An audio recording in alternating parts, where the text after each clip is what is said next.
All right, and start recording in three, two, and one.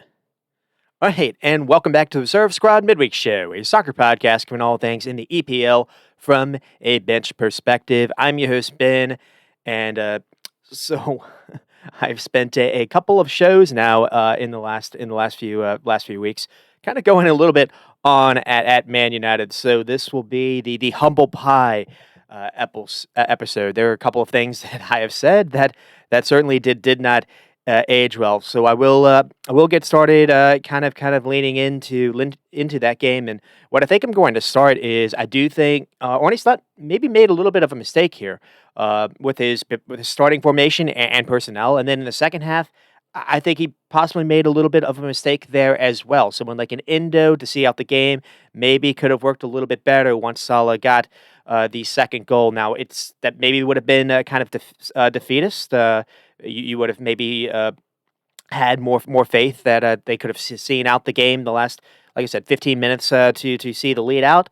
Uh, and the other one is maybe Connor Bradley should have come on a little bit sooner than he did because Trent Alexander-Arnold was not having a good game the entire game. And unfortunately, that ended up showing up for really both goals. So that's kind of where we are. The contract stuff, I mentioned it last week. I do think that is possibly starting to get to him a little bit. There was a lot of distractions, honestly, going into this game. It's not just Trent having the contract issues. It's Van Dijk, it's Salah as well. There was talks that the game might not even happen because of the weather that was happening in Liverpool. The game did end up happening, and unfortunately, it happens when Kanate is just getting back, and I don't think he's at full strength. We saw him in the come on for Spurs, and he got shouldered off the ball by Dominic Solanke in a way that a full strength Kanata I just don't think happens. So I just think he's just getting back to fitness. So that ended up showing up a little bit. And the other one was Dominic Slabashly was not able to play because of some kind of illness that apparently is affecting the camp or affecting him. And that really did end up showing up. I spent last week kind of praising a little bit of what Curtis Jones has done, and this was a game that kind of you're reminded a little bit of where Curtis Jones is as far as level wise. Can be very good. Ball retention can be good. Defensively, out of possession, good work rate. But still, it still doesn't always click as far as ball progression, and that ended up kind of hurting a little bit there as well. But it's not just about Liverpool.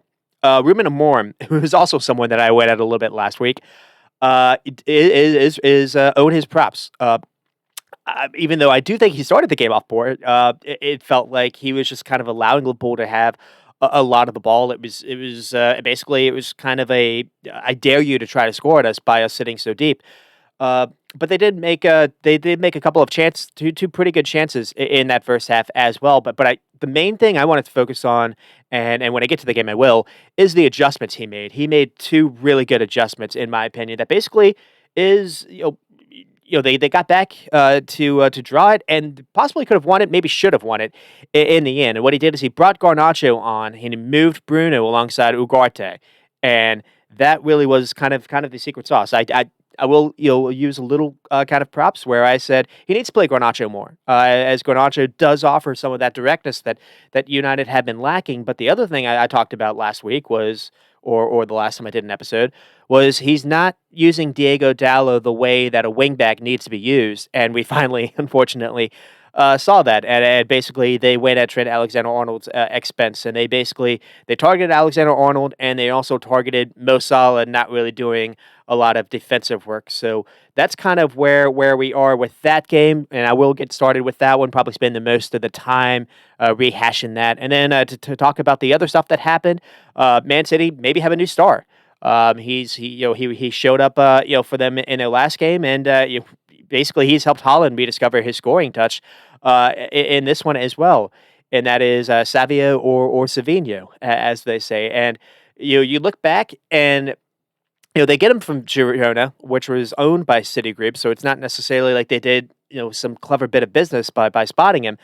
But when he was doing his best work at Girona last season, it was playing off the left. And whether or not it's been through injury or Pep's finally just kind of had enough with everyone else, he's finally given him that kind of spot.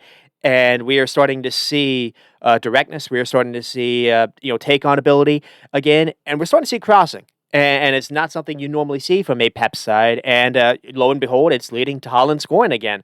Funny enough, as he rediscovers his scoring touch with a couple of really nice finishes. One was how you probably would have expected someone that tall to get to, but the second goal he had, it was a beautiful run and a great little touch flick to score. So Holland is starting to get going again. Arsenal, they played before Liverpool, the Liverpool Man United game even happened. They had a chance to really put some pressure by beating Brighton and maybe to be only 3 points off in the table. And they weren't able to do it. Brighton again continued to frustrate them, where a ref decision again kind of takes the spotlight off the game. Basically, that was all anyone wanted to talk about. So we will get going a little bit about that. There was not a whole lot of action in the actual game, and I'll probably spend more of the time talking about why that was than actually what happened, because the game itself wasn't really that entertaining. Now, Arsenal are depleted. And I think you really saw that. Or Arteta went with something very, very goofy again in midfield and at right back. I think that ended up showing up as well. But a lot of it is due to them being depleted, and unfortunately for them, the soccer replacement that was the replacement to the replacement, because Sterling isn't available anymore, was this 17-year-old Ethan Nwaneri. He scores, and you think, well, maybe Arsenal have another kind of star on their hands, and unfortunately for them, he's playing his second game in a row, and he's 17. Body's still growing. It probably takes a little bit more kind of recovery than usual, and it's come out that he did something with a muscle injury, and so they're probably going to be without him now. And so Arsenal are they're already struggling on that side. You have this wonder kid that was starting to show up a little bit. And now they've since lost him, so Arsenal are in some issues, and they just played a game versus Newcastle. That game didn't really work out that well either. And I'll probably spend a little I'll try to highlight that a little bit, maybe when I get to Newcastle, because Newcastle did something that was very, very cheeky. It's one thing. It was basically, we've got a 2-goal lead. We don't think you can play through us, so we're going to play 2 blocks of 5. They didn't play with a striker after like the 60th minute mark. And Arsenal, they had a couple of chances to cross things in. I think Havertz had a couple of chances he probably could have put away. Maybe the game ends 2-1 going back into the second leg. That's not the end of the world, but Arsenal are starting to really, really struggle. And then you look at what they've spent at. I don't have to do a whole show on Arsenal. I've spoken about them enough. And the team that is right next to them is Nottingham Forest. They continue to score early goals. They continue to do a lot of really good things. And once they get that early lead, they're able to tack on a second, and then they're able to see it out defensively. And we're seeing Nuno kind of see out games very, very well. They've been good. They've been very stocked defensively the entire year, but they're starting to add goals whether on the break or even with some clever play. And I think Morgan Gibbs-White gets the first one. It's how they score the 2 goals is very similar. To be honest, there's a lot of directness, and they get from one wing. I think it's Anthony Elanga. They're able to get by his man, to cut into the box, finds Morgan Gibbs-White, who puts away, and then on the other side it's Hudson-Odoi who gets a ball, I think, from the keeper. So it's just it's Route 1 football, but Hudson-Odoi also able to beat his man, able to find Chris Wood in the box, and Chris Wood continues to go on his historic or kind of dream season as well. So we'll get started with or we'll talk about Nottingham Forest, and they've got the game. They've got the big game with Liverpool coming. Liverpool coming to their ground, and they've already beat Liverpool. So that is going to be something that I'm kind of fearing a little bit. We'll see what kind of shape Nottingham Forest play with. Sometimes they play with a back 3, and sometimes they don't. So we'll see if that is. Liverpool also will be facing a former player in Nico Williams, who has kind of owned the left back spot for Nottingham Forest. So we'll see if maybe Liverpool can Mo Salah versus Nico Williams. I kind of do like that matchup for Liverpool, but we'll see if that plays out or not. In other news, Chelsea continue to be really confusing. That's kind of the thing I have for them.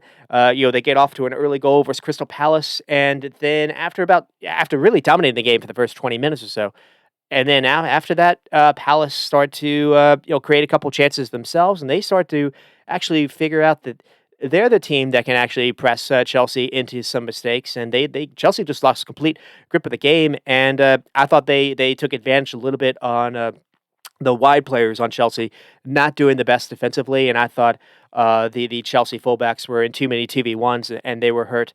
They were hurt that way. But the other thing too is you saw the difference between what having a complete forward is in John Mateta, as opposed to kind of a young up and comer guy in Nicholas Jackson, who also had some opportunities to put the game maybe away.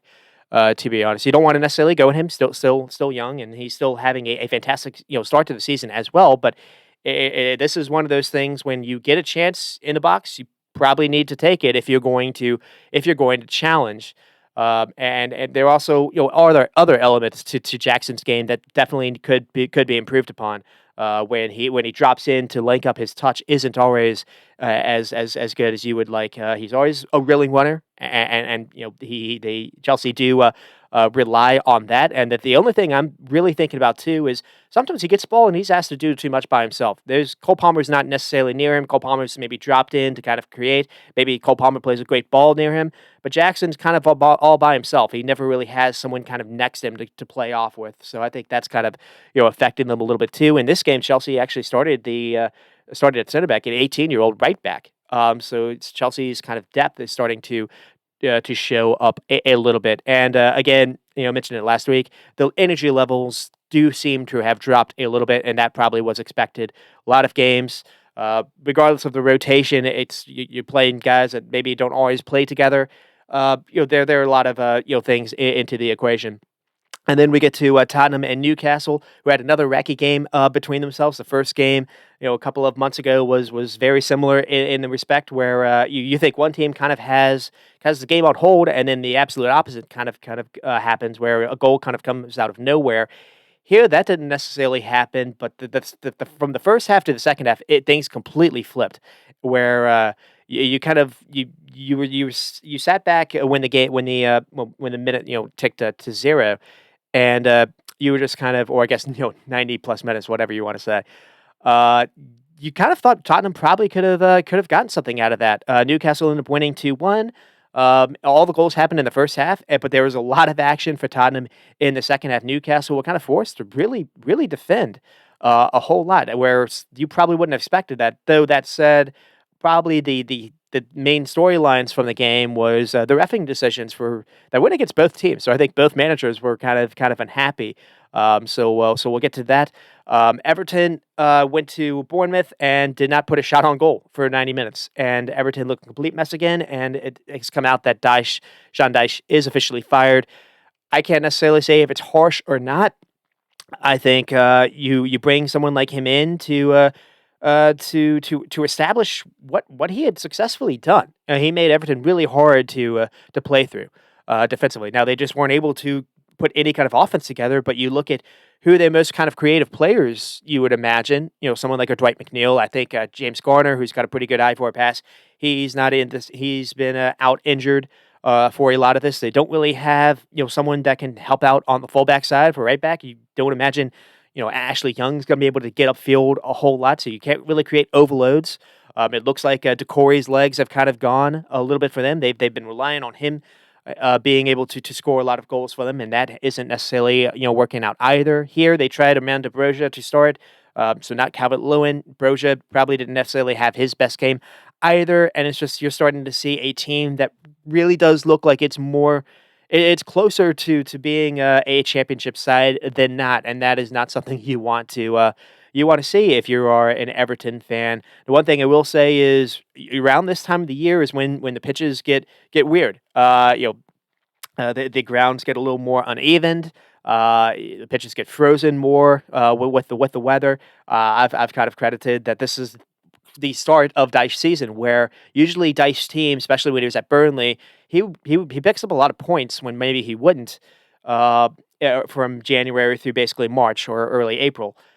And now you're not necessarily going to have that. I don't really know where they're going to go. To be honest, because one thing that he did have them at is they were hard to score on, and you can get clean sheets and get points that way. Now, is it going to be enough doing that? I don't necessarily know, and again, I don't really know where Everton go from here. There is David Moyes that might be available, and before David Moyes, had his returnaround career at West Ham, and before he went to Man United, he was a very successful manager for Everton.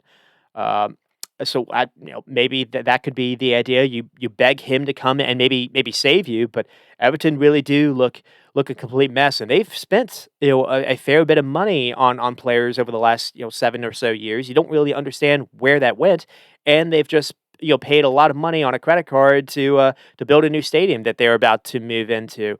So you don't imagine there's a lot in the tank for to change the squad a whole lot. So that is not ideal. And then you've got a couple people injured, like I mentioned, but it's not necessarily you've got an absolute bona fide star that's going to come in and completely save you.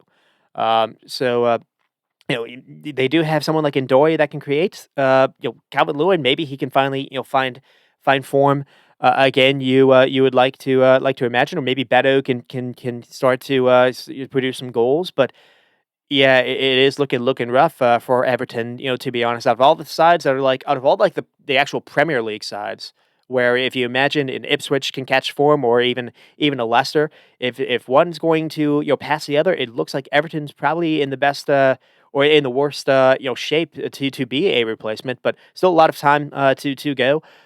Wolves are still right there as well. And then to kind of end off, we have Aston Villa getting past Leicester with some help by Leicester, so that wasn't necessarily great. Pretty nothing game to be honest, until Leicester made a couple mistakes, and I think Van Nistelrooy spoke a little bit about that. Maybe not recognizing the game state, maybe trying to do a little too much. Maybe not realizing that getting a point versus Aston Villa is not the worst result if you can find a way to end 0-0. It wasn't really like Aston Villa were creating chance after chance. To be honest, it was kind of a nothing game, and then just not being able to clear from a corner kick, not being able to mark.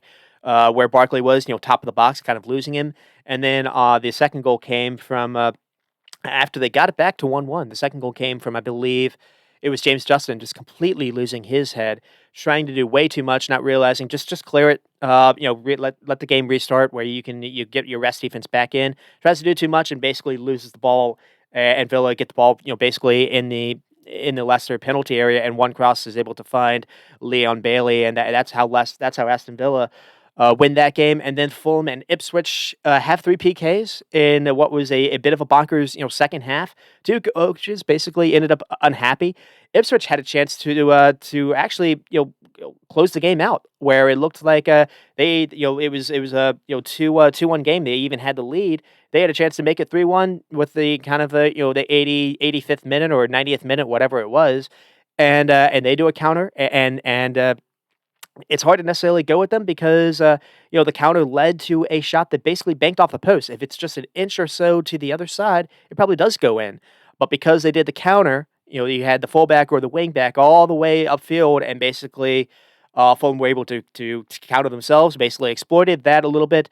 Leif Davies, after doing a 90-yard sprint to get back in, is way too exhausted and basically made, in my opinion, just a decision when he was already out of breath. Though you could argue he had a couple of poor defensive plays even before that. Maybe should have even possibly been sent off even before that. So Fulham and Ipswich both kind of end with a 2-2 game. Enjoyable uh, uh,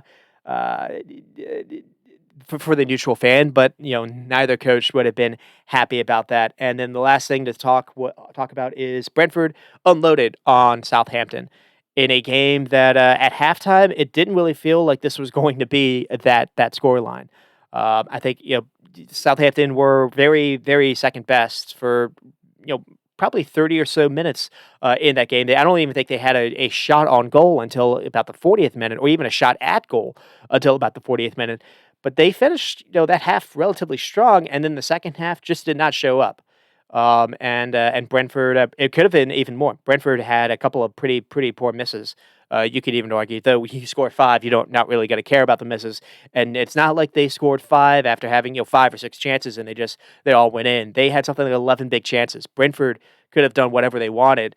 And that's a show of where Brentford are, and it is also a show, unfortunately, for Southampton fans, where Southampton is. And so that is where we are with a little kind of weekly roundup. And then to get a little more in depth, we will get started with Liverpool Man United. It ends 2-2 with Lisandro Martinez, Cody Gakpo, Mo Salah with the PK. So Liverpool do get it to 2-1, and then around 10 minutes to go in the game, Ahmad Diallo, where Diego Dallo, just another one that, again, I criticized last week. Unfortunately for me, he's able to get behind Trent for fun the entire second half.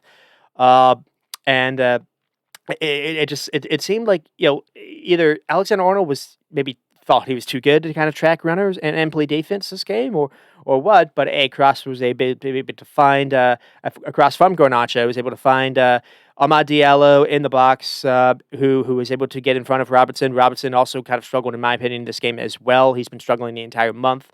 That continues to be a bit of a worry sign, to be honest. And because it's the same goal that Liverpool have conceded for a couple of games now. Leicester comes to mind with the Patson Daka one. And then you have the Harry Maguire chance at the end. So, I mean, the leading off story coming into this was they get a gift with Arsenal dropping points versus Brighton. Liverpool did. They were on the back of scoring goals for fun. I spent a little bit of time talking about that last week. And I do think there was kind of the distraction a little bit with the game maybe being postponed. And if it was, Konate probably would have been 100%, for the replay. If it had been postponed, no Slabashly available for this game, probably would have been available for that game, though the schedule is so congested, you don't know how they would have been able to fit that in. So Liverpool fans, when it happened, wanted this game to be played. They didn't, and I think a lot of that kind of play backfired a little bit as well. Just it didn't feel like anyone was respecting Man United coming into this, but Man United deserved that. They hadn't done anything to really spark any kind of fear, especially given what they did just a couple of days ago versus Newcastle. They were embarrassing in that game, but that was also without Manuel Ugarte or Bruno Fernandes. And yeah, hindsight and all, it makes sense that Man United are better with both players in this side.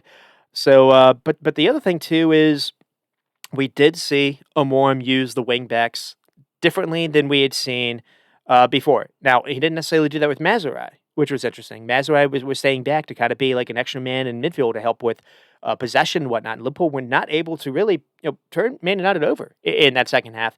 And this is a couple games in a row now versus a top side, you can say, where Amorim has come in and Man United have 2 for 2 here. Getting a draw isn't necessarily a win, but people were saying Liverpool either get a close win or it's going to be a blowout. I was kind of thinking the same thing. I was replaying clips of that 7-0 game, trying to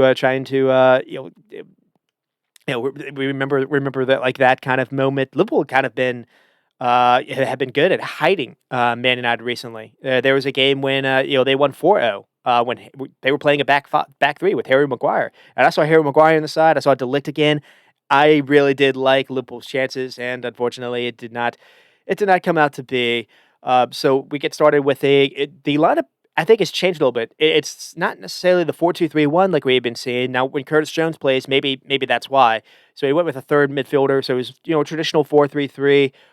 Sometimes maybe a 4-1-4-1 with Gravenberch kind of a little bit by himself. And I think that started to be a little bit of an area where I think teams are recognizing, Gravenberch has been a fantastic player. Really has. But he is still learning the position a tad. And he's not necessarily what he has been fantastic with is his on-the-ball quality. Out of possession, does he know to hold when he needs to not necessarily track the ball? Does he have help around them? I do think they're starting to kind of be that kind of sense. Liverpool have gambled, not necessarily buying in a traditional number 6, and Slav for some reason doesn't like playing Endo. Which is the only other player on this team that can really do that role. I've wondered if Curtis could step in and do that, but it is what it is. And then the front three: Salah, Diaz, and Gakpo. So no Darwin Núñez that starts. Diaz. This is the front three that's been scoring goals for fun. So it was hard to really critique it. But as you were watching how the game played out, and this will be a lot of my focus, at least for the first half, is it is great to have to play with a false nine kind of player. When you almost look at or you put it on the screen, it almost looks like a diamond where you have Diaz at the head and Gravenberch, and then you have Curtis and Alexis kind of like that. And with Salah and Gakpo as you're either your inside forwards or your wide outlets. But when you're playing against a team that does not care about having the ball, at least in the first half, and that isn't going to follow you as the false nine, so Diaz drops in the midfield, gets the ball, you still have that whole line of Man United's back line to deal with. And they didn't care about that in the first 30 minutes or so. So Liverpool had a lot of the ball actually in Man United's half, but they didn't really have any real outlets. And so you're not playing with a forward essentially. So, Curtis or Alexis gets the ball. Diaz is basically, right by them. Maybe Gakpo can slide in a little bit, and you try to get Andy Robinson to go in a little bit. But Robinson, in my opinion, wasn't doing that enough. Maybe he was concerned about Amad Diallo getting behind him, or maybe Robinson doesn't have the legs to be that bombing fullback that just can make those sprints up and down the field all the time. It doesn't feel like they necessarily have that anymore, and I think they're hurting. They're hurting with that, in my opinion. So too often, again, Liverpool were getting the ball kind of around the halfway line with not real a whole lot of ball pressure. Man United were fine sitting in a mid block or deep block, and the options were limited. Salah gets the ball. What the hell is he supposed to do? He doesn't really have a whole lot of people in the box to aim at.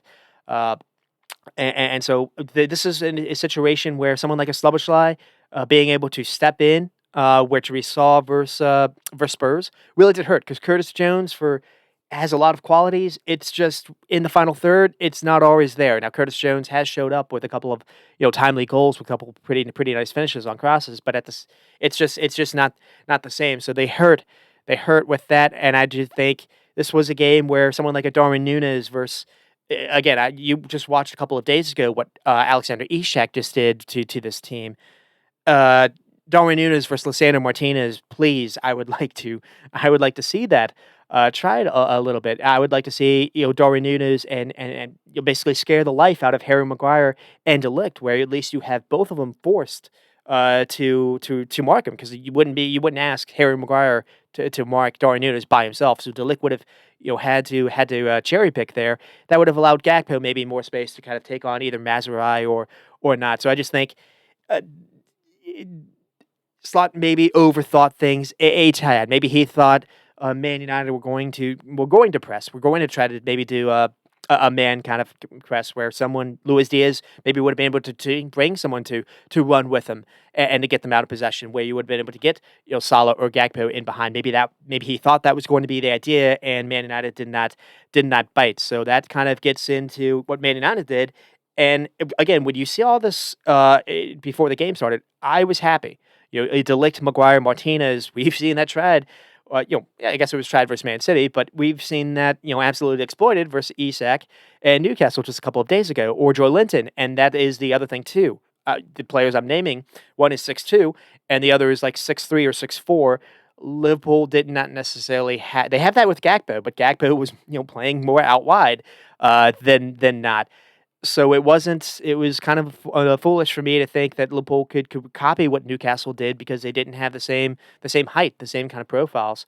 Mazurai was an interesting player in this game. He didn't have a whole lot of highlights, but the way that they played him was a little bit different. He wasn't necessarily out wide as a wingback. Sometimes he was, but he wasn't really getting forward a whole lot to give Amad Diallo a whole lot of help.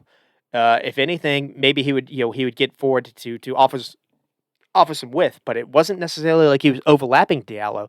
Diallo was merely just he was asked to make some timely runs into the box, essentially, kind of almost turn into their number 9. Rasmus was almost like a decoy. You had Bruno that was as the other kind of number 10 spot, and Bruno was really able to enjoy himself, and the reason why is because of what Diego Dallo, the other wingback, was able to offer them, because we finally saw someone that was playing the wingback role as kind of a winger kind of mindset. Man United get the ball. The first thought he had was to make sprints to get behind Trent Alexander-Arnold, and that was they were. either Lisandro Martinez was finding him on switch balls, or Bruno Fernandes was as well. And you have Manuel Ugarte and Kobe Mano to just kind of clean up in midfield. Kobe Mano had an okay game, but really the change that made Man United what kind of took over the second half. At least, I say that in jest. They ended up having majority of the ball, or kind of half of the ball, in at Anfield, which isn't easy to do in that second half because of Bruno playing deeper and playing next to Ugarte. And whether or not it was because of the occasion, but it's probably the best game Bruno has played all year.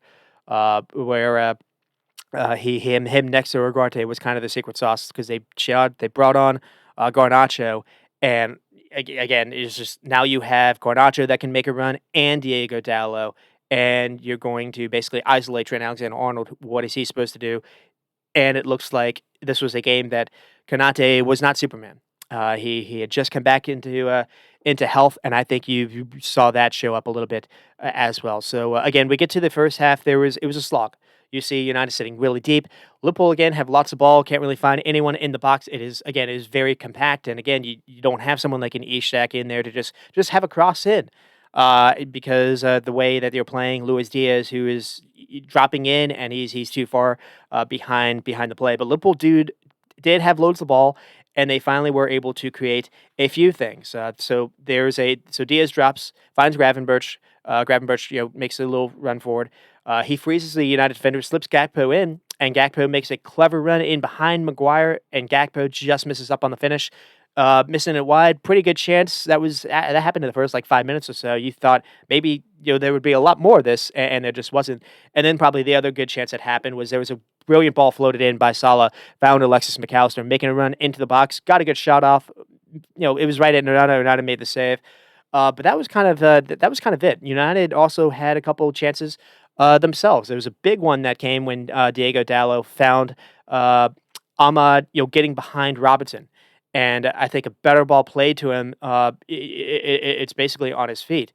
So there's maybe a switch, but Diego Dallo gets in behind Trent Alexander-Arnold, and again, it's just a square ball into the box. And what Diego Dallo does is he overhits it, or he doesn't have a left foot, so he does his best to get his weak foot on a cross, and he just hits it in the air, and basically Amad Diallo kind of overruns it, and when he tries to head it, it's basically behind him. If the ball is played to him on his to his feet, I think it's a tap in. And then there was another chance where again Allison was forced to work here. Again, Diego Dallo is able to get behind on that same side, and I think basically he's able to play in Rasmus Højlund in the box, and Rasmus maybe could have done a little bit better because he hit the shot basically at Allison, forced Allison to work. So you can't say that, but that's kind of the thing I'm talking about with Nicholas Jackson. When you come in for really big money, you're number 9. Maybe you're not going to get a whole lot of chances in the game. When you get that one, you're paid the big bucks to kind of put it away, and he kind of struggles a little bit with that. Liverpool, as a Liverpool fan, that is Darwin Núñez to me, and Darwin Núñez had a chance like that in this most recent game versus Spurs, where has a great run, gets a ball played by Salah, and it has a good shot, but it's right at the keeper, and it's just you just want someone that has better composure to try to pick the corner. So we get to halftime, and it was a frustrating game from a Liverpool perspective because, again, having that extra man in midfield or the extra 2 felt redundant, and it just felt like they were kind of playing the game that Man United really wanted. But the other thing too was it just wasn't really the game for Curtis Jones, at least to start. You didn't need that extra man, and the kind of the awkward thing to me is once the game changed in the second half, someone like a Curtis Jones actually would have helped out, or even a Luis Diaz would have helped out because that would have helped you keep the ball. I think this would have been the game to actually start Darwin Núñez and Jota together to actually go pretty offensive minded to start with. We didn't see that, and unfortunately, Slot ended up making that exact change, and he did it in the second half when the game state changed, unfortunately. But the other thought I had was, Anana's their keeper. We've seen him struggle all season with shots hit at him. I just thought you had all that ball near the United penalty area that opening half. A deflection can maybe go in. I was thinking, put 20 shots on him. see what happens. And it was just they were hesitant to take any shots on. So it was a frustrating game. And then we get to the second half where all the action really does happen. United get the first goal with Martinez, and it's very fitting as well. So here it's first. Delict with a great little ball is able to great long ball, able to find Diego Dallo, who again takes on Trent. This time Trent's actually in a pretty good position, but Dallo just squares him up and kicks the ball forwards and beats Trent in a sprint. Uh, so that's not great, and he's able to get a cross off. Liverpool defend that, and it feels like the danger is over. Then Kanate plays a ball calmly to Alexander Arnold again. Doesn't really feel like he's got anyone necessarily pressuring him, and he tries a very risky pass that Lisandro Martinez reads and intercepts. And so this is one of those where Trent Alexander is trying to find Salah, and it's just let's say I think it's more kind of the case of Lisandro Martinez just making a really great play, but it is a risky ball by Alexander Arnold. This is a moment when he didn't necessarily have his best half either, and you can go at him a little bit here. So you give the ball away, but it's not even that. What happens even after that is maddening in my opinion. So Lisandro Martinez intercepts the ball, great. Then he plays it to stays up in the area. Plays it to Bruno, and then Bruno basically takes three players on. He drives towards the goal. Alexis and Raven Gravenberch are kind of drawn to Bruno in the beginning, and basically he's able to play in Lisandro Martinez, who had just stayed at the box. No one kept with him. Alexander Arnold is just watching here. He's not. There's no kind of defensive execution at all, in my opinion. Now, Alexis could have possibly stayed on Lisandro Martinez and not been drawn to Bruno as well. But if Bruno gets by Ryan Gravenberch, he's going to be top of the box. He's probably going to have a dangerous shot as well. So it was just the execution was not ideal. And then even then, Lisandro Martinez gets played the ball into the box. It's still a lot for him to do. He's got to beat Allison from the angle, and he has just an unbelievable shot. So fair play to him. He's someone that I kind of went at. He's another player that I kind of went at a little bit last episode as well. I did say that Man United need to find a way to play him because he's a good player. I just don't think he's necessarily a center back or he's someone that you want defending your back post. I do think that is what I said. So I'll try to defend myself a little bit there. But yeah, I did go at him a little bit, and so it's kind of fitting there. But it's also fitting because he's the one that starts the whole goal. He intercepts that pass from Salah because if he's late, if he allows Salah to turn him, it's probably a goal the other way. But two, if he allows Salah to get the ball, Liverpool maybe have a counter as well. So just great play there. But Liverpool, the lead didn't last long. Liverpool were able to get back in it. Jones here draws a free kick, and then United clear it away. But it goes right back to Ryan Gravenberch, who finds Alexis McAllister, who does something a little bit similar to Bruno Fernandes. Finally, you're able to get Alexis a little bit higher up into the area, and he gets all the attention onto him, and then he slips a great ball into Cody Gakpo, who was able to get behind Matthijs de Ligt, and then de Ligt, basically he's in Matthijs de Ligt back to Ajax with a little bit of a dummy or a little bit of a kind of a cutback or kind of a fake cross. Cuts back onto his other foot. He gets de Ligt to just go to ground to sliding out of nowhere, and from there. He's able to basically square up and he's able to also find the corner find the far corner of the net from the angle. This is one of those cases where I do think if Lenny Yoro is playing, this probably doesn't happen. It's brilliant by Gakpo. Don't get me wrong. It's just he still has to also find the finish. He has to roof it. But yeah, the cutback was sent to de Ligt, and again you're asking Matthijs de Ligt to defend wide areas. Kind of by himself in some spaces where I just do not feel like that is the best way to play him.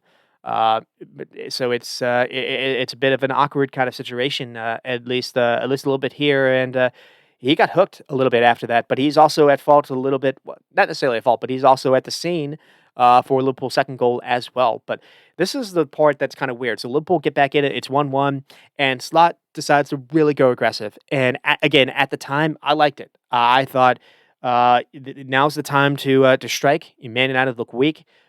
Maybe there's a chance that they concede a second one early.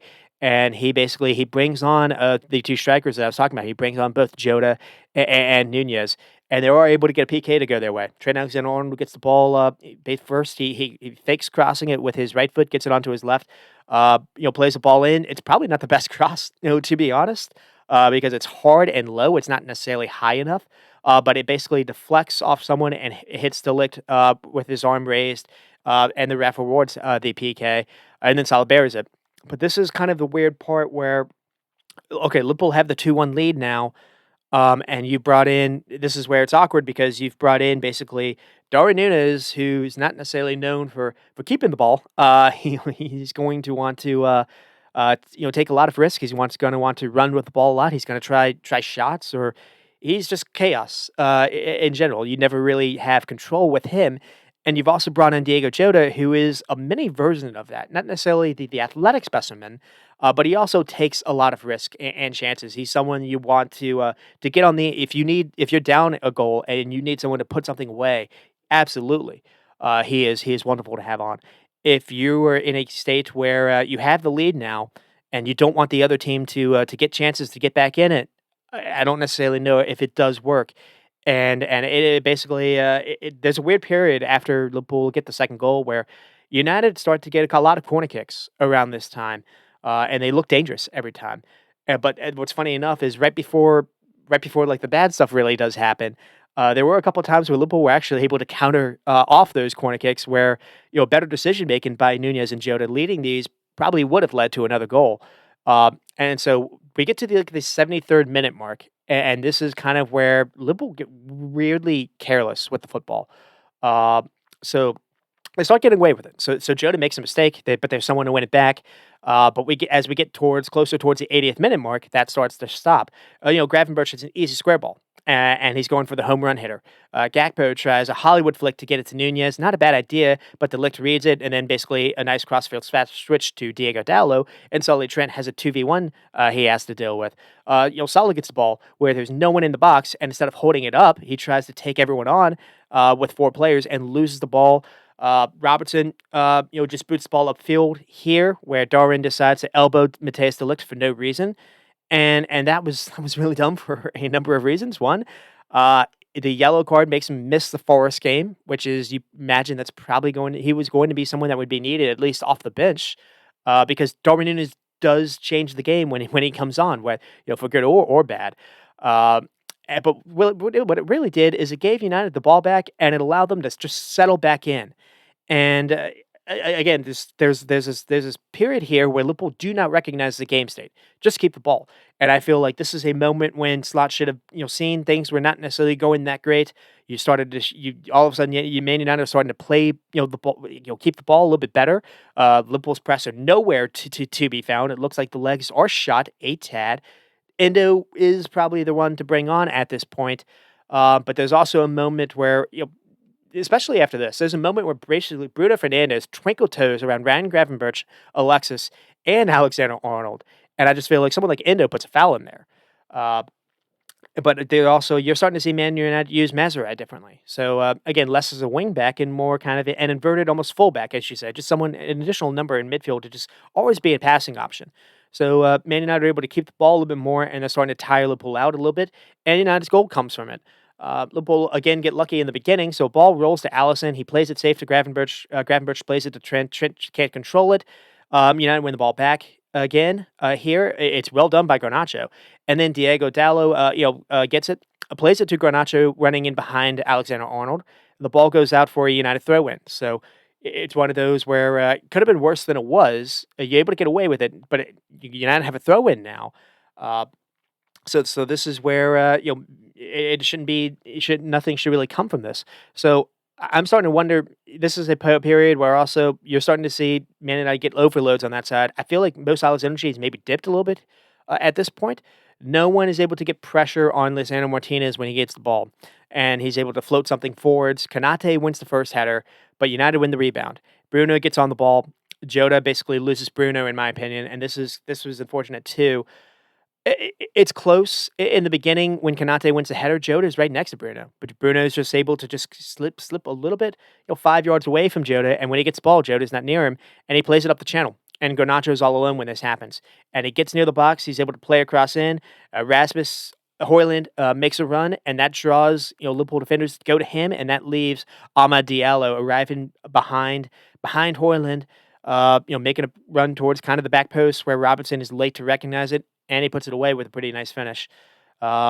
And from there, it did feel like if anyone was going to win it, it was going to be United. There's a terrible Alexander-Arnold giveaway that leads to a United counter that Van Dijk has to stop all on his own, and he does a little bit of a stare at this point. The other kind of note I have is around like the 78th minute or so, Bruno turns into Superman. The ball just sticks to his boots. All of a sudden, he seems to just make the right pass every damn time. The corner delivery was dangerous every single time as well. He was a facilitator in a game in a way that we just haven't always really seen. I've been wondering, can he play a little bit deeper? But I've also been wondering, sometimes he plays the Hollywood ball too often. He's trying to be, heroes. Usually they boot it long. Usually they just give it away, and you don't really have to press Man United. You just kind of get near him, and they do something like that. Bruno was just when he needed to carry it out of pressure, he was able to do it. Out of being pressed, he was able to do it. When he needed to find the right pass, he was able to do that as well. And it just Liverpool are usually a side that have no issues turning teams over. They could not turn Man United over after the last 15 minutes of the game. Uh, but also, both sides had a chance to win this. So there's a counter on a corner kick. Salah nearly plays, gets able to make a run of field. I think he gets played by Jota. Salah on the left side here plays a wonderful ball into the box for Darwin Núñez, who's making a good sprint upfield. Here, if Matheus de Ligt is playing, I think Núñez is able to get behind him, and he's got options in the box for a tap in or to go for goal himself. Here, Lenny Euro has since come on, and he times this challenge perfectly, or it's another PK, or if he misses it, Darwin Núñez is completely in on goal, and it's going to be a tap in, you imagine, or at least Onana's going to have to make an unbelievable save to keep this out. So that was unfortunate from my point of view, where Matheus de Ligt was taken off after the arm ball, the handball, or the raised arm. Lenny Euro, this 18-year-old, came in, and you bring someone like him in because of the recovery pace that he has, and it showed up perfectly here. It's a world-class challenge to stop this. Because Liverpool had runners joining Núñez, it would have been a tap in. And then there was another moment here. The danger wasn't fully over though. There was a moment where Jota is able to get on the end of the loose ball, and he has a decent shot afterwards. He forces Onana to have a save, but even after that, Liverpool able to get a moment where Connor Bradley has since come on for Alexander-Arnold. And he's able to get by. I think it's Lisandro Martinez with a dummy. So again, Lisandro Martinez has a lot of qualities with the ball at his feet. It's defensively, it's still kind of the unknown. A tad. It's a good play, but Bradley gets past him, and then he doesn't really have options to necessarily do a cross. So he tries to kind of trick Onana into try to doing something early, kind of near post. And Onana's up to it. He's able to block that out. It just easily could have fallen into his own net. So I don't really hate Connor Bradley going for the shot. Maybe it could have gone low. To be honest, because basically it's kind of head height or it's chest height where the hands already are. It's a good shot. It's a Liverpool do get a corner kick out of it, and basically nearly score on the corner kick as well. There's it's one of those where Robertson went kind of near post. Alexis McAllister had a flick on that found Van Dijk, only to just head it right to Onana. If that's headed anywhere else, that goes in as well. So lucky a little bit there. I feel like maybe after that there's a moment where Jota gets played the ball into the box where. If he has his head up, he has both Salah and Elliott completely free in the box. Elliott had since come on now, where slip ball is on, and instead goes for a distance shot that's blocked. So there were moments for Liverpool to actually still win this, but there was also moments for Man United. So Robertson has a poor pass to Ryan Gravenberch that just gifts Man United a throw in, and then Robertson decides to hold on to Amad Diallo, gifting a free kick, and then the free kick doesn't really work out in Man United's favor. And Liverpool are trying to counter on that free kick, and it's either Darwin Núñez or someone is trying to outrun Manuel Ugarte to a loose ball, and Ugarte Not only gets to it, so he provides protection in front of the back line there that was just nowhere to be found because it's a free kick. All of them are already trying to be upfield for it. And Ugarte plays an unbelievable pass that takes out 6 players trying to counter. I don't think he means it, but it's an unbelievable pass by Ugarte, who I think is just trying to clear it, and it happens to find a teammate. But after it finds, I think it's Mazai is able to play in Xerxes, who's been able to slip in behind Robertson, and Xerxes is in the box. And this is the moment where I thought I can see the headlines now. What a redemption story for Joshua Xerxes, who was booed just a couple of days ago at Newcastle. He gets the chance to be the hero. You bring him in. He's a striker. He's not a midfielder. He's supposed to be a striker. He's 12 yards from goal. I thought he was going to go across the goal and beat Allison for the game-winning goal, and he instead does this cutback cross, a bit of a cross into the box to Harry Maguire, who's wide open. But it's kind of it's an awkward kind of bouncing kind of cross to him. Maguire has to adjust his feet a little bit, and Maguire's a center back. And Maguire basically puts it over, where if he does get that own goal, I don't think Allison's saving it either. So Allison, for some reason, hasn't necessarily been the up to his best. We'll just kind of put it that way since he's turned from injury. So it was hard in the mouth moment stuff. Very end to end, very chaotic. Not usually what you expect in this kind of game where Liverpool normally just own Man United's midfield. Here, once that change happened, they were not able to press Ugarte into mistakes. They're not able to press Bruno into mistakes. Not able to press the center backs into mistakes. Masano Martinez or Delict or Harry Maguire, at least when Delict was still playing, they were able to actually not able to press Onana into just going it long and giving the ball away. Man United were very composed in a very hostile environment. The pitch was kind of frozen. That's what they were talking about. So it could have been easy to play that way, and credit to them. It was brave for them to do that, and they did enough to earn a point, if not more. So dampened my mood a little bit, but you have to give props where it's due. With Slot, it's kind of one of those things where I don't think you started the game the best way, and maybe I don't think you ended the game the best way. But that said, players were in positions to do more than they did, and it just didn't happen. So if it's a one-off, that's fine. If not, we'll have to see. One thing I am kind of a little bit concerned about, because I now have the hindsight or being able to judge this game on top of the Spurs game that just happened. And we're seeing Curtis Jones play in both games, all 90 minutes in both, where, again, Curtis Jones is a player. You don't want to necessarily go with him still. I'm trying to be consistent, trying to be fair.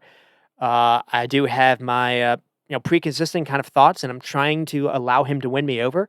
But there are performances where those thoughts, return, where I'm looking at someone like a Harvey Elliott. Maybe he doesn't have the motor. Maybe he isn't as physical as Jones. But I'm looking at someone like Harvey Elliott that, to me, makes better decisions on the ball. I think you're missing that, especially in there are a couple of games now in a row where Liverpool are up against a team that is defending very, very well, very deep, and you're not able to play through it. I think West Ham were trying to set up this way, and they're just bad. I think Slot maybe got a little maybe got tricked a little bit by how easy it was to play that way. There was a back three or back five versus Leverkusen when Luis Diaz played as this false nine, where he had a hat trick, and after that everyone was kind of calling for Luis Diaz to be the number 9 after that. But that was also a moment when Leverkusen were playing what you call a mid block, not necessarily really really deep in, and Curtis Jones was able to play in a ball where Diaz was able to get behind their 3 center backs. It's not the same when you've got just no space at all, and either you cross it in or you've got someone that can beat someone on a dribble to get a shot off, or you need to find someone that has a perfect kind of touch on his delivery. To me, Harvey Elliott has that. And it's been a little bit disappointing that we haven't necessarily seen that yet. Someone like a Chiesa, who was brought in, was supposed to be able to offer something like that too. And now I don't really know what the idea with him is now. He was on the bench. Mo Salah has played a ton of games now without any kind of rest. I think this was the first game you saw him with Leggy. I think we saw him leggy versus Spurs, and it's not just leggy when he gets the ball. He didn't offer any kind of defensive work. Where in the beginning of the season he was sometimes when Trent Alexander-Arnold would be out of position, Salah was almost playing right back for him. Now you don't want your star player with all these goals to always do that, and you understand that. But in this case, it ended up hurting a little bit. Alexander-Arnold not being his best hurt as well. So we get to the stats: 19 shots and 6 on target. Man United with 13 and 4. Liverpool with 2.8 xG. So this says they should have won the game. Man United with 1.0 or 1.5. I, I disagree with that. I feel like it probably could have been 2-2 to both. Man United with more possession in the second half, though. So a mix of them being better on the ball, Bruno especially, Ugarte as well. And Liverpool, again, kind of they switched. Ronnie Slot switched from having 3 midfielders in the beginning to 2. And because you're playing Diego Jota as well with Darwin Núñez. And I do think, again, it helps you with, offensively, but as the game's changed, when you needed to kind of see out the lead, it probably would have helped to have an extra midfielder on. So that could have been a moment when maybe you take out a Diaz or a Gakpo and to bring on an Endo to just see the game out. I don't really know. I mean, 4 big chances for Liverpool, 3 for Man United. I mean, both teams made chances. Passing numbers were a little bit low. 362 to 287 isn't terrible for Man United, but 75% accuracy. Um, it's not much more for me to say. Get starting with Liverpool, the Girona, Forest, and now here. Girona's another game as well. Everyone's talking about what Liverpool did with Bayern Leverkusen. Girona in the Champions League was the kind of eye opener to me, where I started to be a little bit worried, because you don't have Mo Salah to create an enemy special for you. What do you do? Arne Slot doesn't always like playing Darwin Núñez, it seems. Doesn't like playing RB Elliott, it seems. And Nottingham Forest is coming up, and that is going to be another test versus this kind of formation you imagine, or maybe Nuno plays a back four, but they're going to be deep at times, and they're really good at being deep. And they've already given you fits at home, and now it's going to be away at their ground. But I think the bigger issue that I've started to see is the lack of fullback involvement versus backsides as far as overlaps.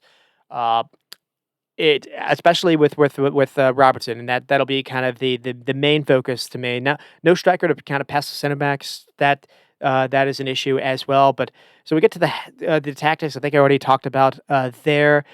Trent being a disaster in possession really did hurt. But to be fair, the cross did lead to his PK, or both in possession and out of possession. The cross did lead to the PK. You can't say that. But he's so careless with the ball. And it did feel like he was trying to do things that would maybe make headlines. I don't really know. It came into this where things are starting to be a little awkward. And he played a role, into that. But it's not. It's troubling. You have an off day where some of the passes you're trying to hit don't work out. That's fine. You're supposed to kind of be the creator. The troubling thing to me was the lack of effort, the lack of running, the lack of application. You can't allow Diego Dallo to get behind you. That's not Alphonso Davies back there. No offense to Diego Dallo, especially because this is a player that one doesn't necessarily have the right foot to play on that side. He struggled mostly on that side the entire time, and you allowed him to probably have his best game of the entire season against you. And again, it's Man United probably could have won the game because of that. So that wasn't necessarily great. Also, once Connor Bradley came on, all of that stopped because all Bradley did was actually just shut it down. So that didn't necessarily look great either. But Bradley played yesterday versus for Spurs, and you see, Bradley was good defensively, but also was a little bit loose with the ball as well. And Trent actually was good yesterday, but both defensively and with the ball. So it was just maybe one of those days. I don't really know. Konate, though, not being full strength in some of those cases, at least most of this season, when Alexander-Arnold's been out of position, Konate has been able to just sprint out and just close that off entirely. No issues there. Joe Gomez was starting to show he could kind of do that as well, and you're seeing the kind of injuries kind of pile up a little bit where no Gomez here, Konate had to be rushed back, and you saw it hurt. Allison also, maybe could have done better on the second goal. Maybe that's harsh. I don't really know. He did make the save on Rasmussen in the first half.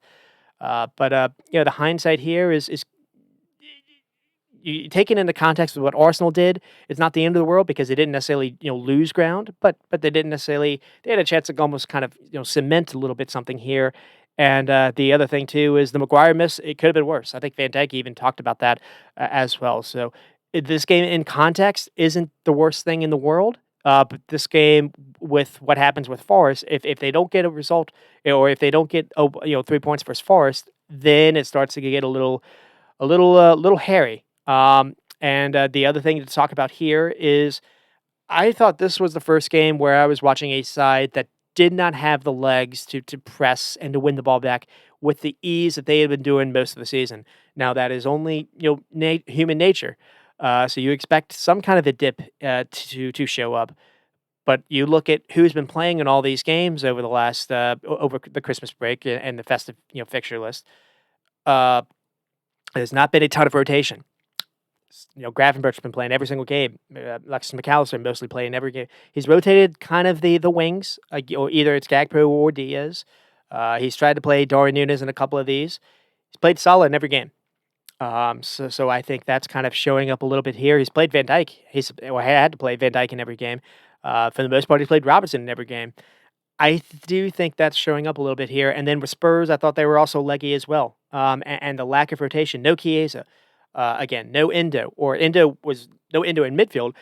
We actually had to see Endo come on after Kwanzaa. Apparently, didn't necessarily, Kwanzaa didn't have his best game yesterday for Spurs. He started, was loose with the ball the entire time. They said he was sick, so you can give him maybe a little of a little bit of a reprieve there. But the weird thing is Endo came on and he was probably the best player on the field, playing at center back. Not something you would really expect. The other one is Tyler Morton. Tyler Morton hasn't seen any game time either. We get started a little bit with the Spurs game, and they lose 1-0 to Bergvall. I'm not going to necessarily complain about him deserving a second yellow. If people that saw the game, there was a foul. There were two fouls that basically he went to ground on. The first one, he didn't really feel like he caught anyone, but kind of he was close to, and basically he made Diego Jota basically jump, and that he fell over. That's how he got the first one. The second one, he gets none of the ball, completely takes out a guy that is I think it's Tsimikas, who's Liverpool basically have a chance to have a pretty good counter. He takes him completely out. It's a pretty bad challenge because it's contact on the ankle, and it's kind of not only is that not called, it makes matters worse. One, obviously it would have been a sending off if probably it would have been called. But two, now Tsimikas is injured. And Liverpool tried to score on this, maybe not recognizing what was happening. Maybe they just thought, hey, here's a chance to finally get on a break. And the game is still 0-0 at that point. But what happens is they try to score and it doesn't work out. And now Spurs are able to counter. And what's happening is Liverpool are now down a man because Tsimikas is on the sideline getting attention. And Dominic Szoboszlai makes a run into that kind of area where the fullback usually probably would have been. He's not. Konate has to run all the way over, and basically he gets brushed off the ball a little bit by Solanke. And Solanke deserved to have a moment versus a team that sold him a couple of years ago. Spurs probably deserve that. Liverpool, even before this, were having a very bad time with the ball when they were trying to build up. I think it's Bergvall as well. He pressed Allison into a very bad mistake. Then he played Pora where empty net. That probably should have been punished. Pora also had a shot where Van Dijk basically had a massive block. Liverpool were not necessarily, they were flat. So they didn't really deserve to get anything in the game. And they played a pretty strong team. And that's kind of another kind of criticism as well. There was a lack of rotation. You played Kwanzaa to start, but you still played. Van Dijk still played. Salah. You rested Trent Alexander-Arnold for Connor Bradley, and Bradley didn't necessarily have his best game with the ball at his feet. He wasn't terrible. He was pretty good defensively. You don't remember Son doing anything. But there was another kind of game where no Harvey Elliott. Curtis Jones plays the whole minutes. Gravenberch has to play the whole minutes.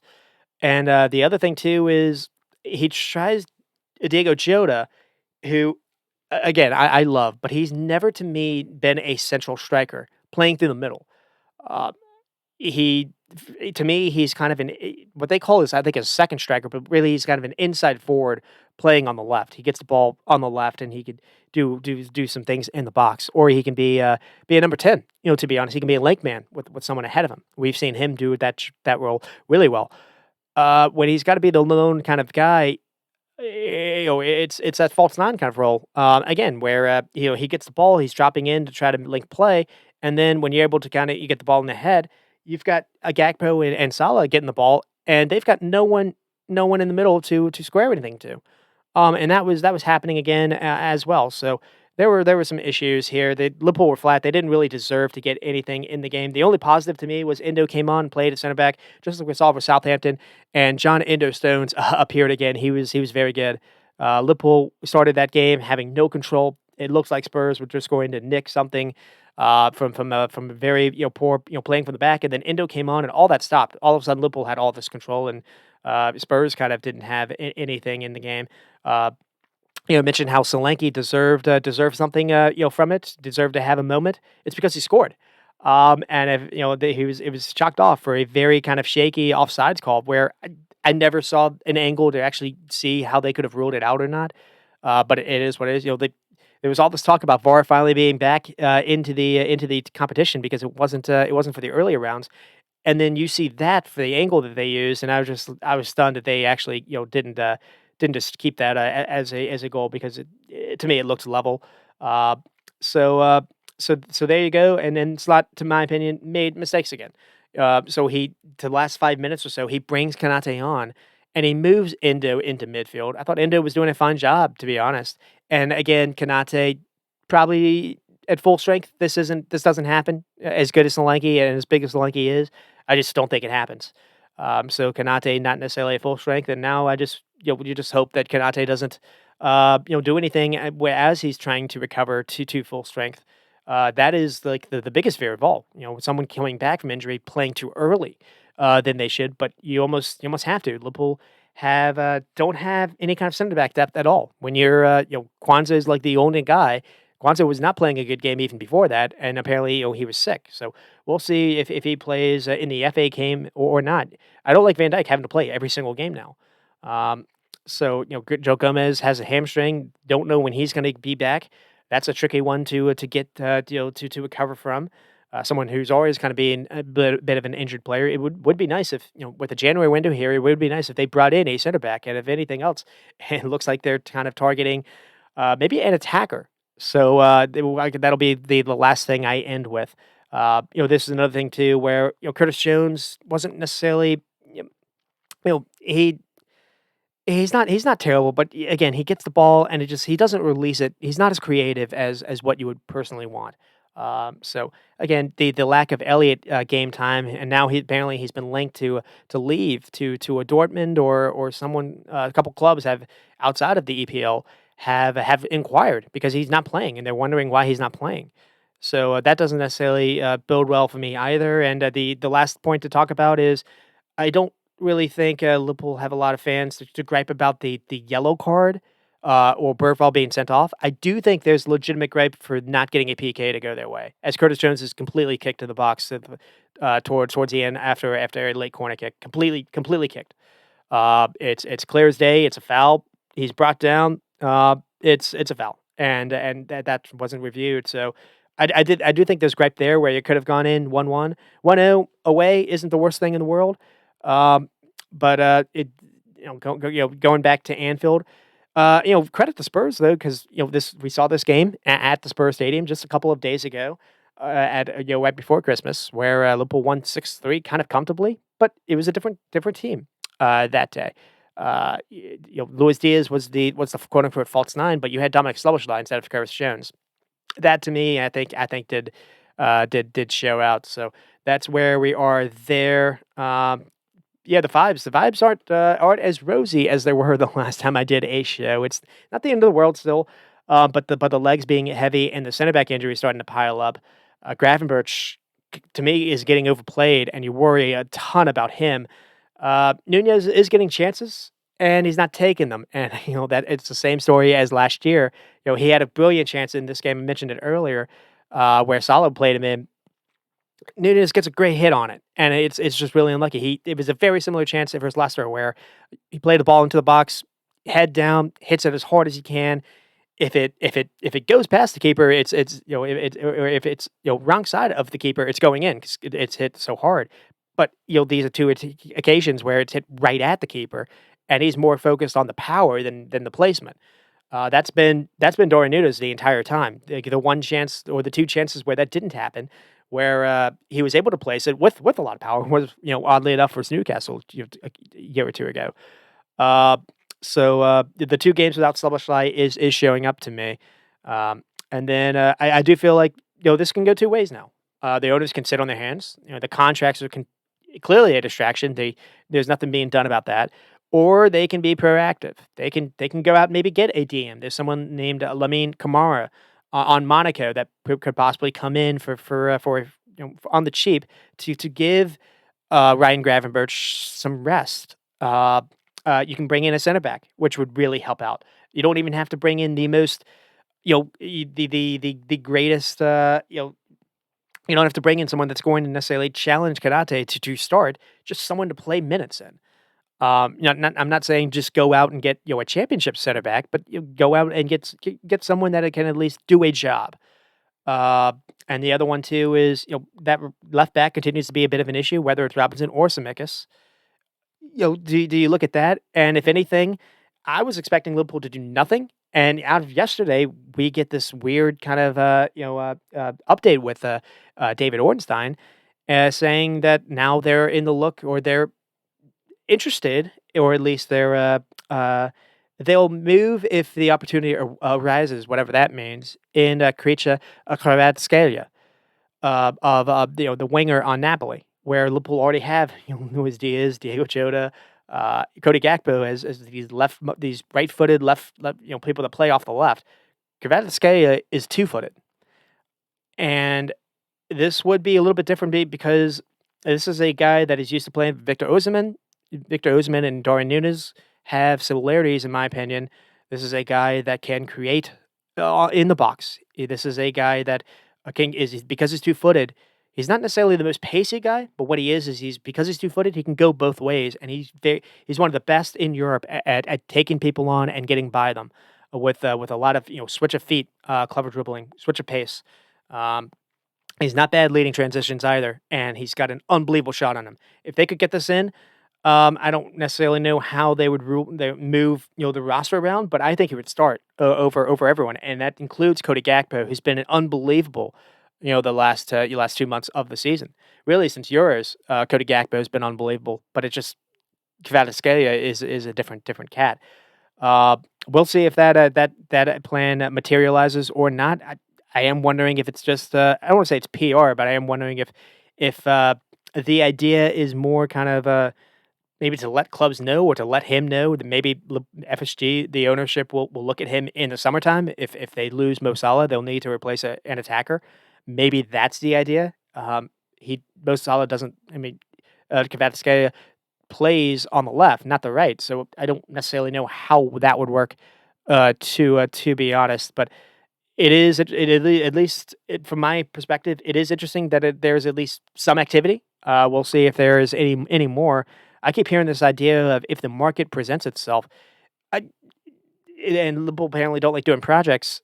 Get players that improve the squad. When you're just a player too short, you get something that shores up the title. You're gonna have. It's possible the last season you have Trent Alexander-Arnold, Mo Salah, and Virgil van Dijk. As crazy as that is 6 months is, and they could possibly all leave if this contract stuff doesn't get extended.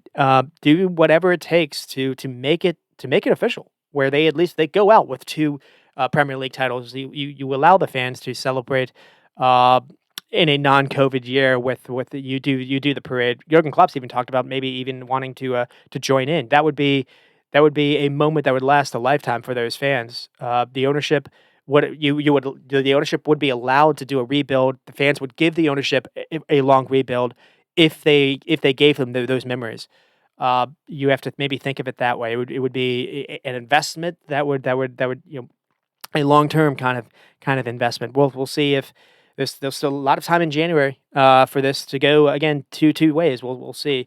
I'm used to them. There a couple Januaries where they did move on someone like a Luis Diaz or a Cody Gakpo. Weirdly enough, they they do like their left forwards.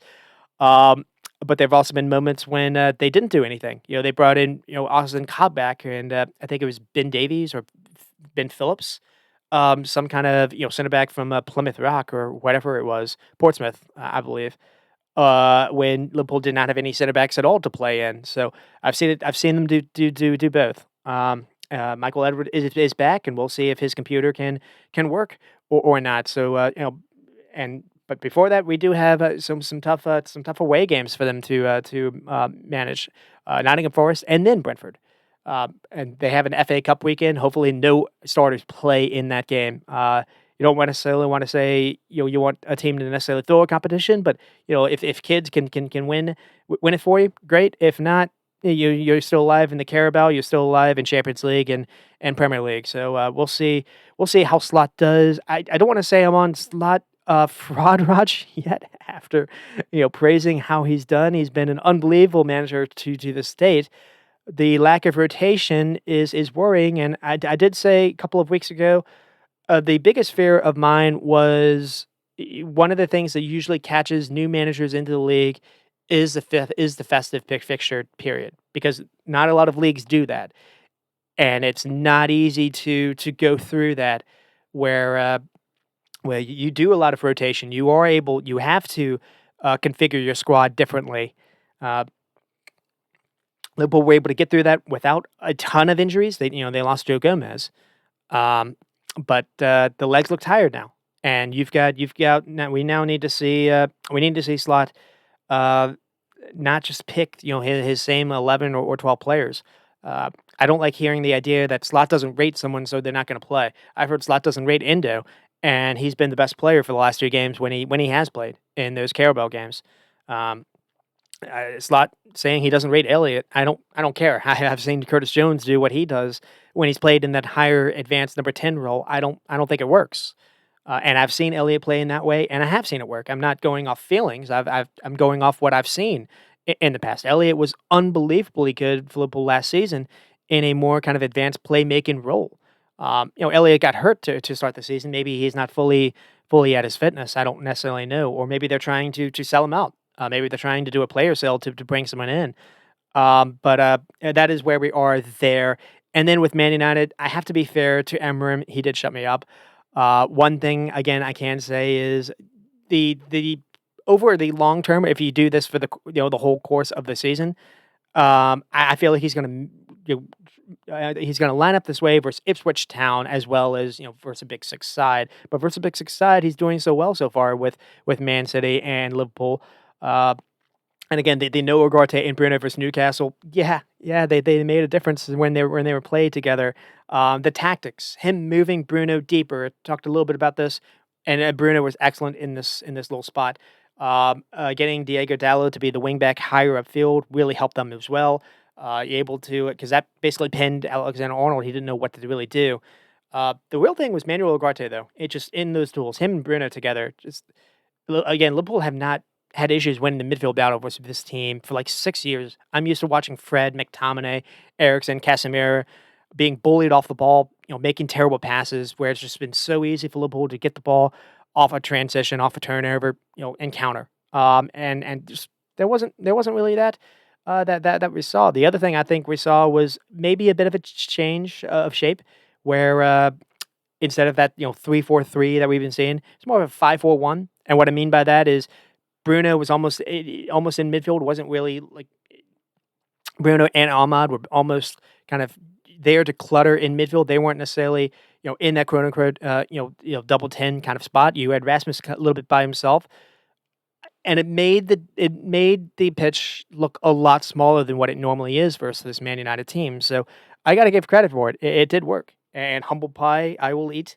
That I will. So there it is.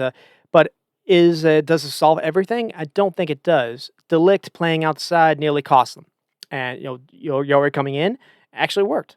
But just a couple of weeks ago, we saw Yoro play versus I believe it was Bournemouth, and he got kind of owned. So. Uh, and the other thing too was I do think Gordon Moore kind of did raise the right flag a little bit where he brought Garnacho on, and without Garnacho, I don't think they get that second goal. He makes that run that's surprising, and he has the cross that basically finds Garnacho. I think he actually gets the assist for the second goal. And Rasmus is still struggling with the finishing chances. He's not getting a whole lot, but he is making some runs that, at least in this game, it draws the center back attention. And when you can draw, center backs away from where they are, if you could get basically two to follow you, that leaves someone else that can make a slip a run into the back post. So that's kind of where they actually got the goal. So that is where we are for that game, and we'll see how we are for time. It's probably bad. It's very bad. And we'll get started with Arsenal and Brighton. And this did spoil my fun with but it's okay. I did spoil the fun. It's okay with Liverpool dropping points. Arsenal dropped points as well. They actually did before the Liverpool game. So 1-1 we have Ethan Wanyori. The interesting thing here is, so first, Wanyori drops deep, really deep to get to the ball. He gets it from Thomas Partey. Stupian on Brighton follows him, the left back. And then Wanyori passes it to Partey, who finds Mourinho. And then Rice here is kind of showing himself occupying that right side of the touchline, and he's dragged Estupiñán upfield to follow him as well. And Mikel Merino gets the ball, and he floats something over the top for Wanyeri to basically run onto. And it works because Wanyeri is able to basically slip behind Estupiñán, who's kind of focused a little bit on Rice. So it's a very, very good ball by Mikel Merino here. And then Wanyeri gets into it, and he's he's starting like really far back when he makes that run.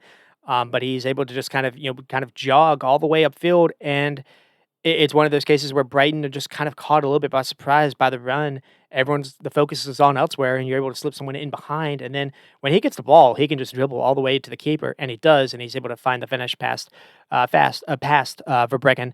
And then after that, you figure Arsenal were going to have an easy game, and for the most part, Brighton, if anything, were starting to actually get the ball a little bit more, started to pin Arsenal back a little bit. Arsenal started defending kind of deep. Brighton didn't really create a chance, though, until like the 20th minute, and then we get one with a Dengra. So it is a good one now. So here, Arsenal get caught trying to pass from the back. Really bad decision by Saliba here. Plays Jorginho a hospital ball that Carlos Saliba crashes onto. Carlos Saliba was star of this game for Brighton. And then to Belieber helps win Brighton the ball, high upfield, and then one pass later has them in the Arsenal penalty area. João Pedro makes a very good run into the box, gets the ball, squares it to a Dengra, and a Dengra probably could have done better, gets the finish all wrong. And then we get to then in the second we see Fabian Hortzer making some aggressive changes. So he brings on Matoma, who didn't start the game. He brings on Menta and he brings on Jorginho Rudder. And what he does is he takes off, I think, his Greta, and he takes off a Dengra, and basically you move, and I think he took off Matty O'Reilly. And what he did is he moved João Pedro back into like that second striker spot, or the number 10 underneath Jorginho Rudder. João Pedro, to me, can't really lead an attacking line by himself. It's a little bit like Diego Jota, I guess, in some respects. Jorginho Rudder is supposed to kind of be that kind of player too. But one thing Jorginho Rudder is he's like 6'3", so he's really, really tall and lanky. And he's a body where you can hoof stuff up. Where if he gets onto the ball, it's going to give teams fits. And Brighton actually get a goal by doing that. So here you move João Pedro to kind of be kind of closer. You have Jorginho Rudder ahead of him to work with and to play off. But you have Matoma and Menta that are a lot more direct than Gruda and a Dinger were. A Dangler can be that, but Matoma's got more pace to him. So now Brighton have an ability to counter in a way we didn't see in that first half, and so Arsenal now have to be a little bit wary of how they play their fullbacks, how they play their high line, and there's a moment where Arsenal have I think a free kick. They didn't create anything in open play this game, but they have a free kick. Rice has a very good delivery. He finds Marino in the box, and Marino actually has a miss that proves a little bit costly. Now, it is a little bit harsh. It's not the easiest chance, but it was a pretty good chance. And then the ensuing goal kick after that, Brighton score, or Brighton get a PK. And so what happens, and the amount of the kind of takes that this created. So first Brighton's keeper goes long, Saliba has a weak-headed clearance away, and then Rudder is there, and he basically flips Gabriel on his backside, jumping on his jump. Gabriel's trying to jump on it, and Rudder just bullies him essentially. Brighton then have three players running up in behind, so you're able to get the ball behind Rice and Jorginho. Now there's no protection there. Brighton get the ball into the box, and it's chaotic. First, Pedro gets the ball, and he has a clever controlled flick first, and because it's controlled, I think that's why he gets the PK. And then basically after the flick, he controls a header, and again, he gets enough contact on the ball where it doesn't feel like the ball is going 5 feet, 6 feet away from it. It feels like it's relatively close to him. And Saliba, takes a spin, takes a go to try to head the ball away, and just completely clatters Pedro into the face. It's unlucky, but it's one of those where I don't really think it's even you're stopping his progress, and you're hitting him in the head, and you're stopping his progress. It's a foul, and you're stopping his progress. I think Pedro is about to run behind him or around him. So, if this happens with any other part of the body, a knee, foot, whatever, it's not a debate.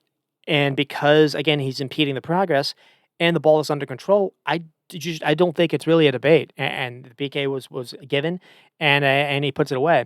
And then Odegaard comes on for in the second half for Arsenal, and there was a moment where it looked like he played Jesus in the box. Great defending by Stupin, otherwise that possibly could have been the game winner. But for the most part, it felt like Brighton were actually the side that was going to win it. There was a moment kind of late where Minta was able to get in behind and a square ball into the box, and it misses just both Matoma and Ayori. Both crash into the box as well. So this was a game that really didn't have a lot in the first half, and it did actually explode a little bit in the second half. But the leading story for Arsenal is no Saka to start, no Sterling to start, and Martinelli was benched. And Arteta's idea for Saka was the 17-year-old Wanyeri, and unfortunately, the decision has repercussions. He scores, but the decision has repercussions.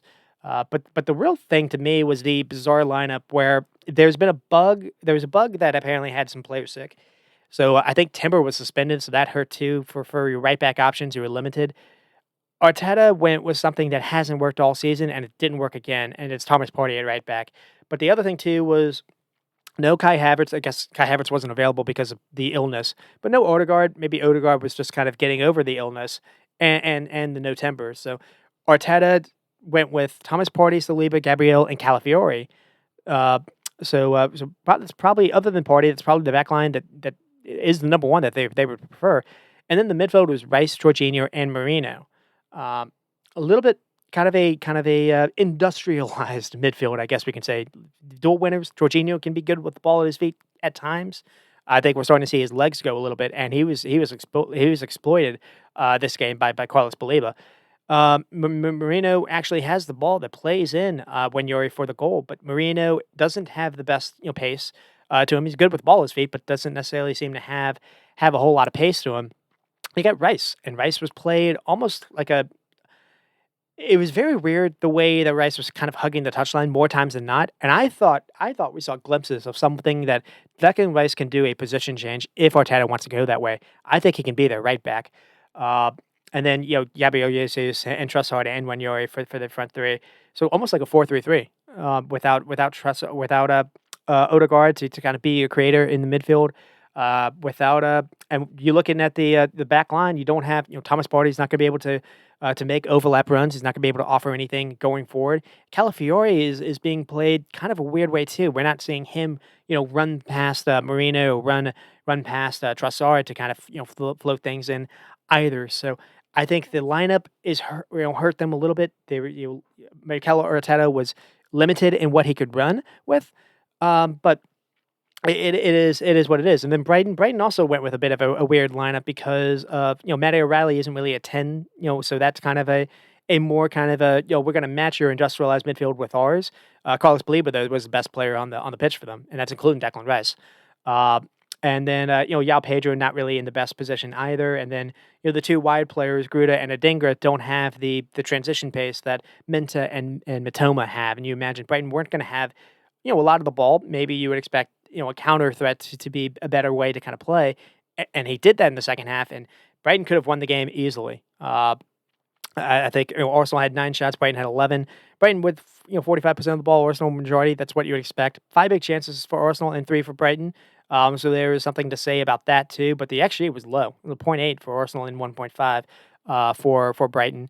Uh, the so kind of talked a little bit about the kind of the lineups, the tactics. Carlos Baleba wrecking ball. Jorginho and Marino did not have the legs to handle him in transitions, and the weird thing is just Price wasn't able to do everything by himself, and so you're able to kind of exploit that a little bit. Partey and Calafiori, I thought really struggled with the wide players coming on, Matoma and Minta. So that's another reason why you bring on the two players with pace. Calafiori has a lot of game to him. It doesn't to me feel like he's a fullback, and I think maybe Arsenal have screwed up a little bit in that kind of profile a tad. Maybe Arteta just liked what he saw with Pep doing with Gvardiol, that he wanted to do something similar. But you're asking a center back that's either in a back three. I don't think he's a fullback, and because a fullback has to defend the wide areas, has to defend pacey attackers out wide, and Mateta was able to run behind him with ease when he came on.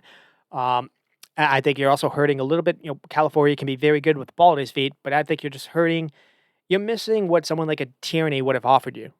Tierney now is back available for them, and we actually saw him on the bench in the game versus Newcastle, and that was another game where again it feels like not enough teams are using fullbacks properly for some reason. I don't really understand why we've seen a change where we've seen, kind of the a change away from that. Maybe if you play fullback high and you get counted on, maybe there's so much fear about that. So the idea is to have center backs, as many center backs on the field as you can.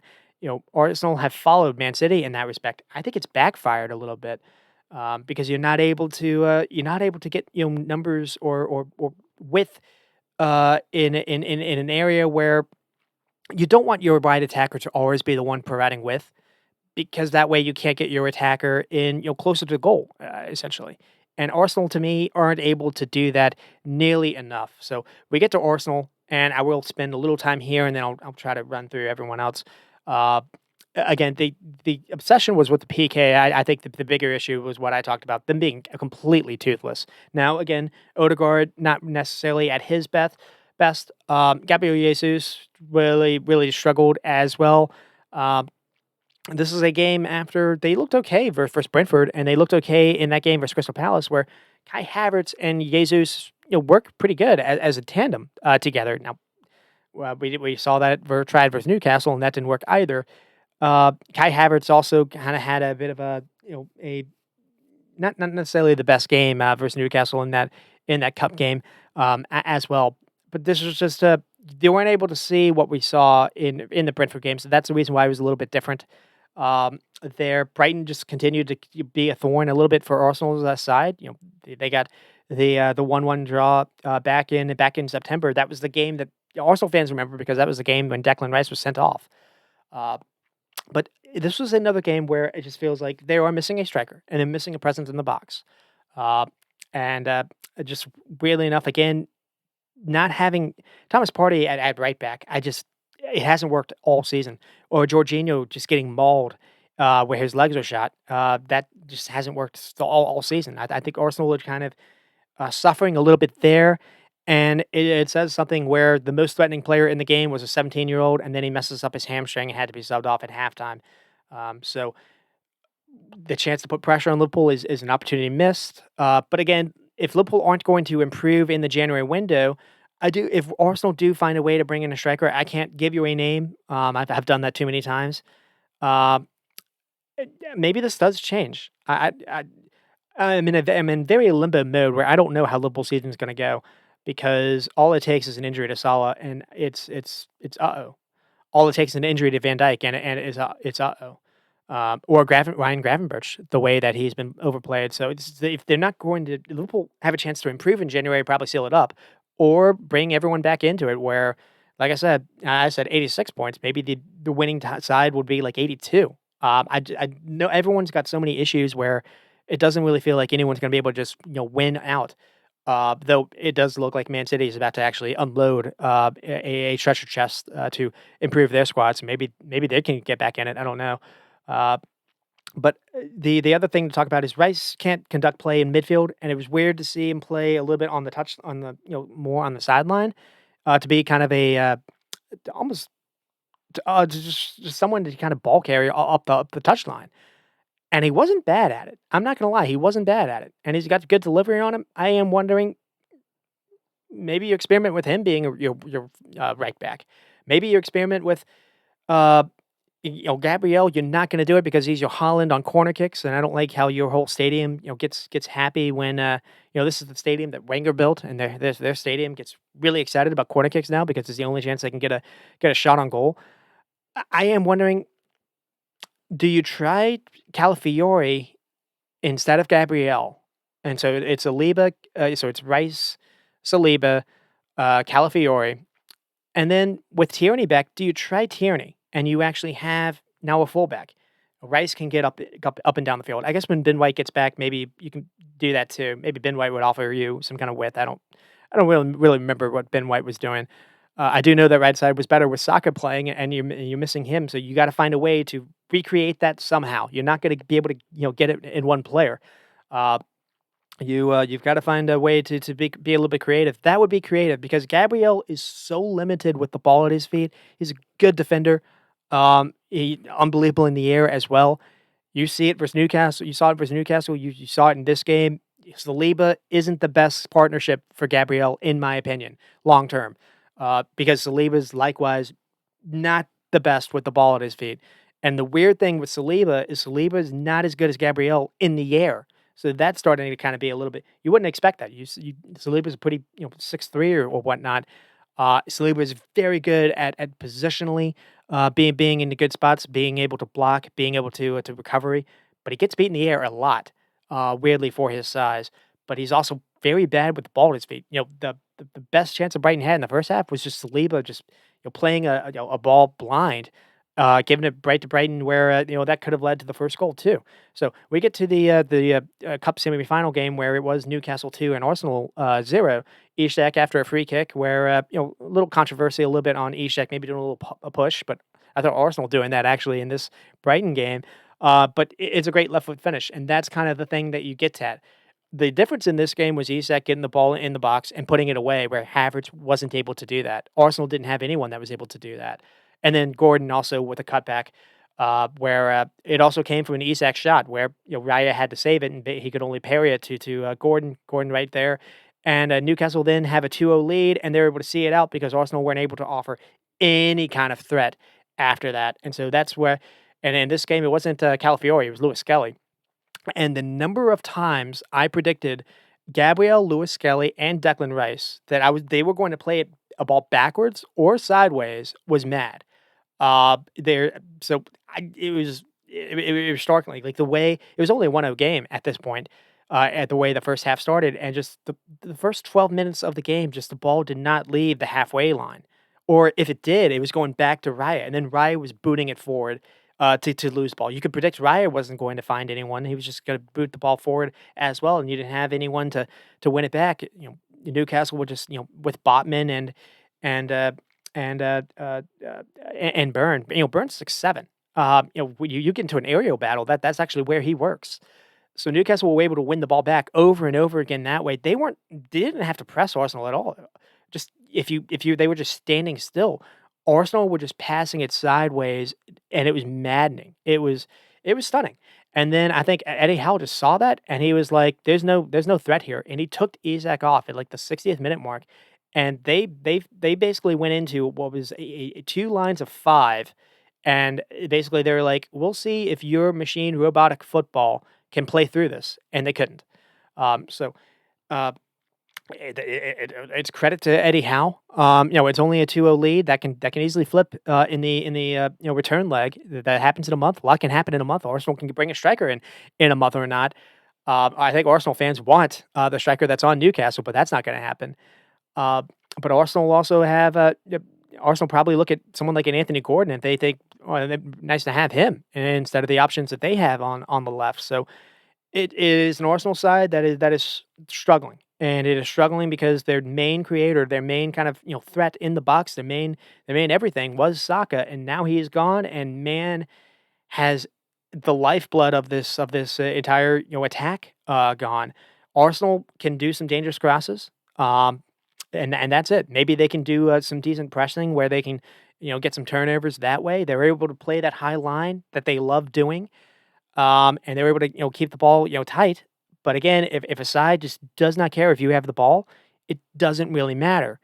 And I think that really is the issue that for Arsenal fans is uh, it's a system that is not working. The system is broken now, and it's I think we're seeing something where a cycle of system where just players have to be in a certain position before a forward ball is played, uh, and control. I think is going out the door. I think spontaneity, risk taking is coming back, and we're seeing it with Newcastle. We're seeing it with Nottingham Forest to be another team to highlight. And the highlight I had was Arsenal looked more like David Moyes, like West Ham side, or like a Sean Dyche Everton side than a Wenger side right now. And I do think Arteta is at fault here.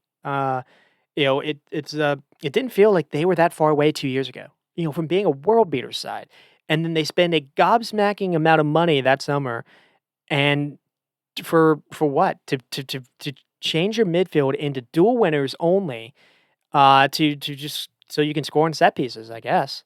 No fullbacks to offer width, no wide players to offer take-ons, no runs in behind to help Odegaard out. And the crowd again erupts when they get corner kicks. I probably would too if I was a fan because one, they are good at scoring on corner kicks, and two, it is the only way that they can score. So now maybe it is away to Brighton and a quick turnaround, and you've got a hard game versus Newcastle, who have been absolutely flying, for the last month. You can say that, and they did look good versus Crystal Palace and Brentford. But this, if you are an Arsenal fan, you does feel like you're closer to being more of the fourth in the Champions League spot than necessarily challenging for a title. Now, again, this can all change, but we'll have to see. The other thing too is I already talked about it. Lewis Skelly, you're playing a kid again in Lewis Skelly, who was too afraid to play a forward ball in his life. I've seen a lot of people talk up his praising or praise him up online. I don't know what they're seeing. Maybe I'm the one that's being a hater. Zinchenko was on the bench, so was Kieran Tierney, and I feel like Tierney changes you. It at least offers you something different that we haven't seen in a very long time, and I it's not even a case of they're babying him because he apparently played in that Palace game in the last time that they had the cup quarterfinal or whatever it was, and he was good for them. That was the game that Jesus had a hat trick, but Kieran Tierney was bombing runs up and down the channel, giving them width, allowing their forward to either do an overload or to actually get the ball closer to the box. You're missing that dearly. So that is kind of where we are with Arsenal. And then to kind of end with Man City, and let's see how we're doing for time. It's not too bad. We get to Man City and West Ham. I'll try to be a little bit faster. 4-0. And, City are impressive, but, West Ham, it felt like West Ham were going to, this was a kind of a make or break game for Lopetegui. And you just figured it was only a matter of time. They didn't. West Ham looked really lifeless versus Liverpool recently, as well. Arsenal destroyed them recently, as well. You figured it was just a matter of time, and basically it has happened. Where not only that, they've actually looks like they're going to bring in Graham Potter, which is a very very interesting kind of way to you're going to bring in someone in that I think is a very clever signing or hiring. But just for some reason, Lopetegui just hasn't clicked, but also the West Ham the kind of attack line hasn't really clicked either. And the weird thing about this game is they didn't start off terribly. McKenna was played in the 10. He was forced into kind of a forward kind of a outlet. He wasn't forced to play deeper. He started to find Kudus in behind a couple of times, and the first 20 minutes go, City don't actually have a shot, so it didn't feel like this was going to be that type of game. There was decent movement early. There was Fulkrug that actually had a flip from Somerville. Fulkrug finally is getting some starts now, where it's taken forever for him to actually get win Lopetegui's trust. And it only, when Lopetegui's now job is kind of in jeopardy. Now we're finally seeing him. You don't have Bowen, so you don't have Antonio. You have to do something. So maybe that's the only reason why we're seeing him play. But he's not doing bad. Folkrick has a nice little flick here. Somerville nearly skates by Ake, or I guess he does, and he plays in Kudus, and Kudus decides not to. Better decision making. Maybe he scores there. Uh, and it does feel like there are ways to play through the City side. So it's like it's a 4-0 game. City ball, pep back. Maybe offensively, but still, this game could have been 4-3 easily. So I don't think it's necessarily all rainbows and sunshine. And then Picada has a first time pass to Sufal, who floats the ball to Kudus, getting behind, square ball into the box, finds Suchek. Easily, that could have gone in as well. So maybe you get the first goal. Maybe it's a different game. But the first goal comes to Savio or Sufal with the own goal. And first, Savio gets the ball. He takes on Sufal, beats him. This is not something that Jack Grealish, in my opinion, would have done. Doku can beat people 1v1, but he doesn't get the cross on. So Savio not only beats his man, he also gets a really good cross on. It's headed away from Tibidebo, but City are able to keep it, and then gets the ball to Savinho again. He tries basically the same cross, and this time Sufal is in a better position to kind of block it, and unfortunately he blocks it into his own net. But here, 2 times Savio gets the ball, or Savinho gets the ball into his box, and he's no thought of recycling it backwards. He's not passing it backwards. He's not holding on to it where someone gets closer to him. He's putting a thought. He's putting a cross into the box, and they get the goal that way.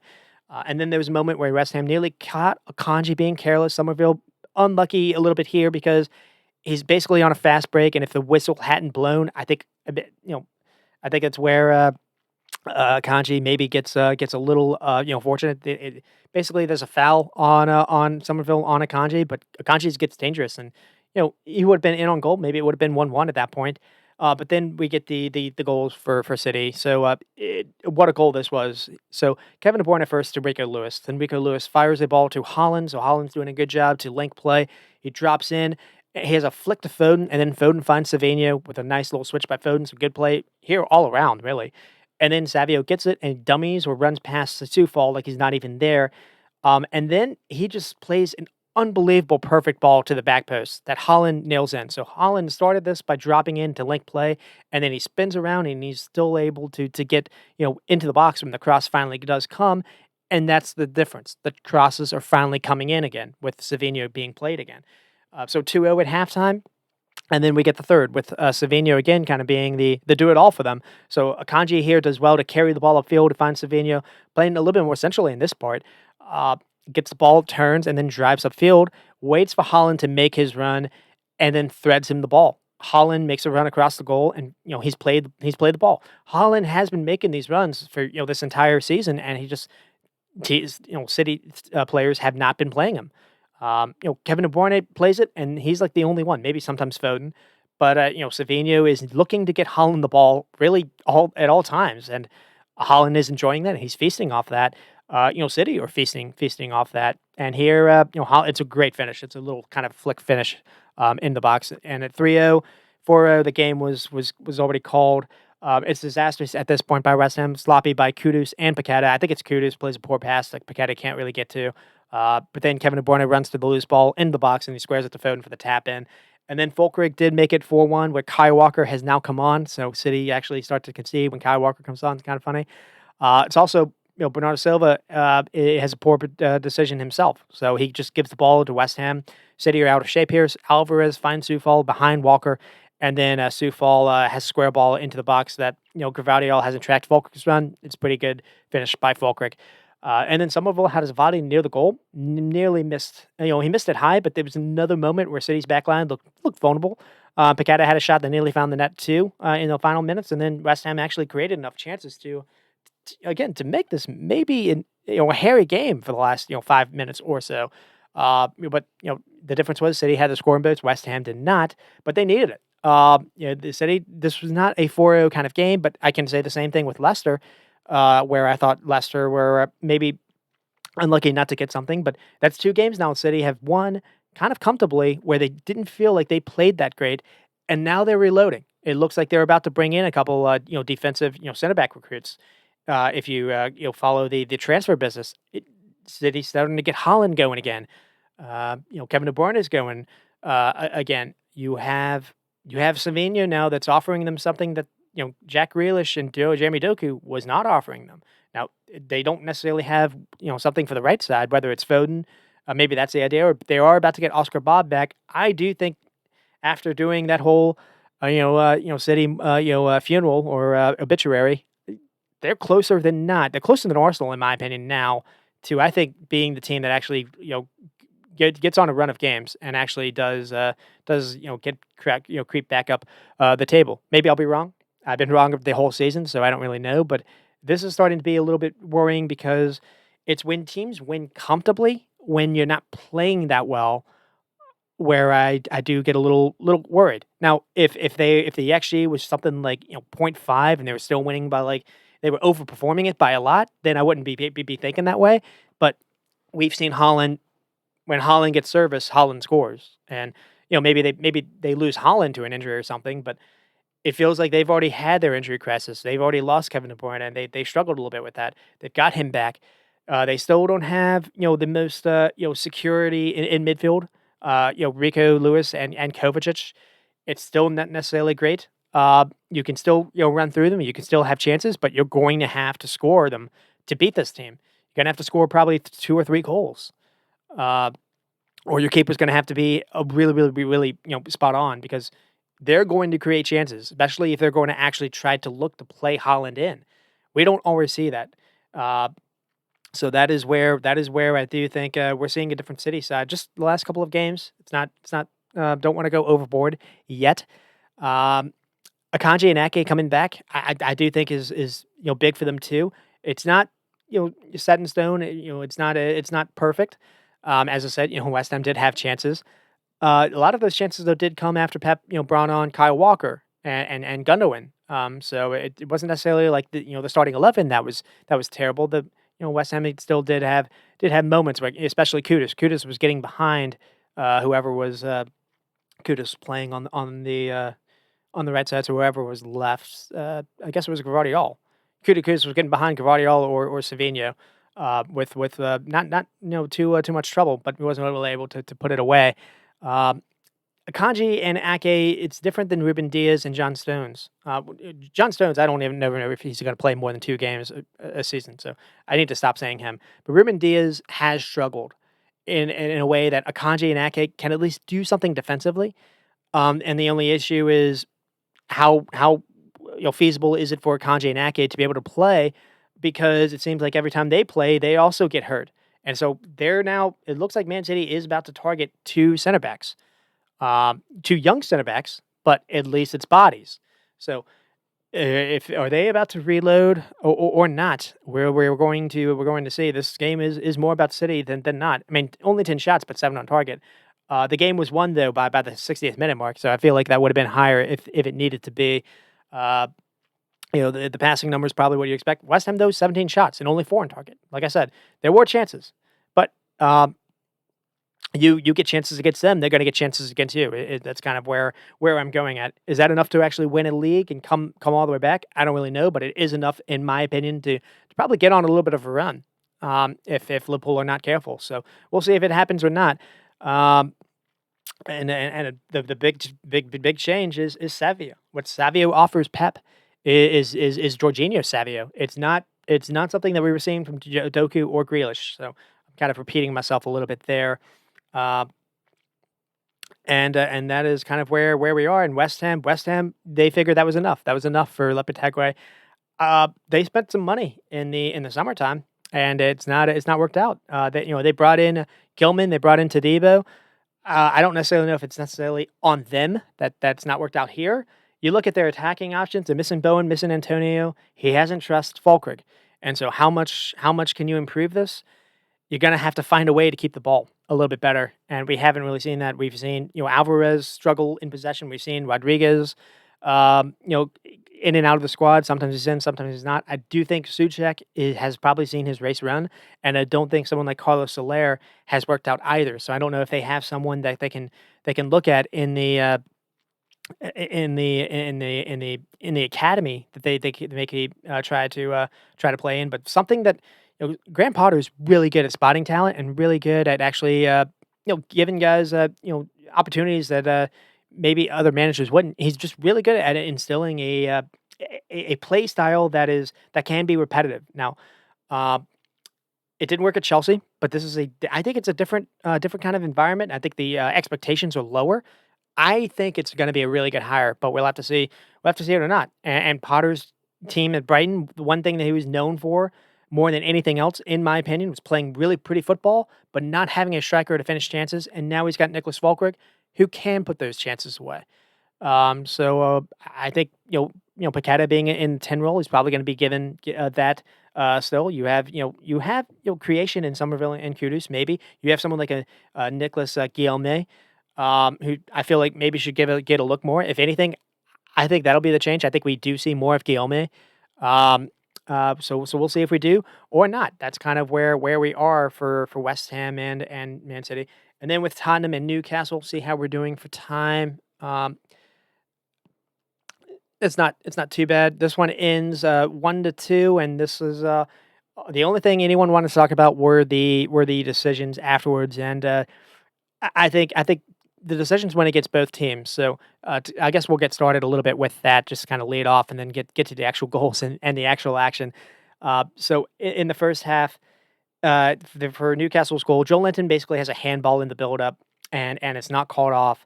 And it helps because the handball also helps him control the ball, so he wins it off a player, and this is after Spurs have already scored the first goal, and I think it's basically what happens is Sarr gets played the ball, Tonali is all over him, Sarr plays in Bergvall, and Bergvall has no chance to do anything, and basically he just kicks the ball.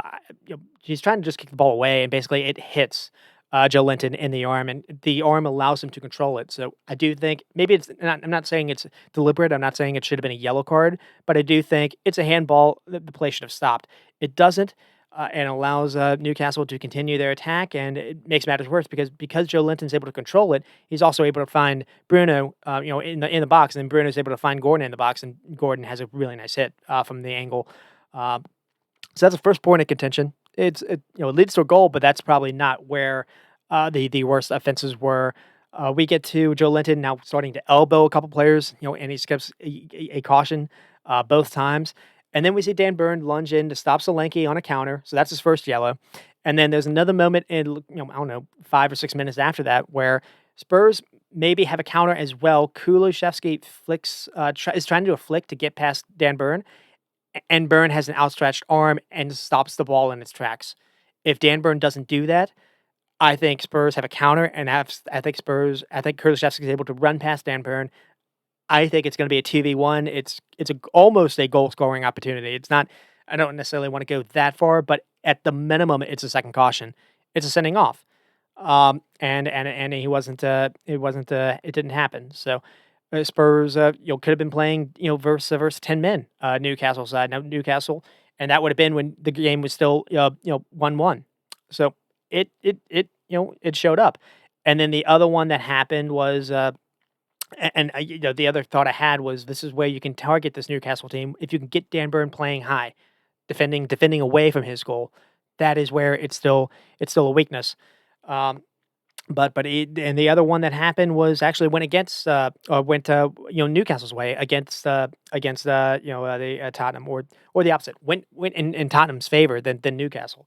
So in the second half, I think there should have been PK that wasn't, and it's very similar in my opinion to actually what happened with the João Pedro in the Arsenal game, which Arsenal fans were yelling about. I think they're right to yell about it, but not for the reasons they thought. I think both are PKs.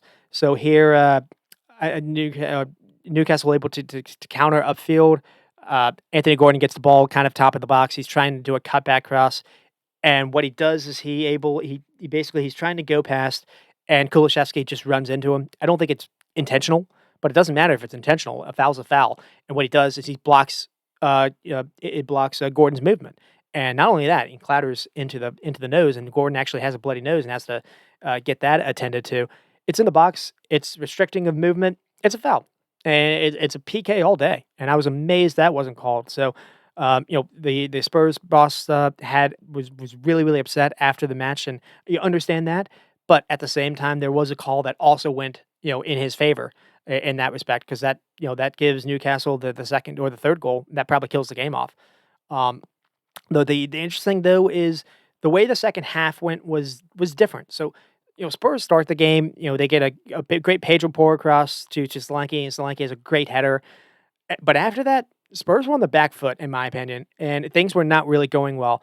Someone like a Dragic was getting on the ball, and he was just targeted. And it feels like he's targeted in every single game as far as being on the ball. And, there was a lot of turnovers, and Newcastle were kind of enjoying a little bit of that. And we get to the second half, and a change happens.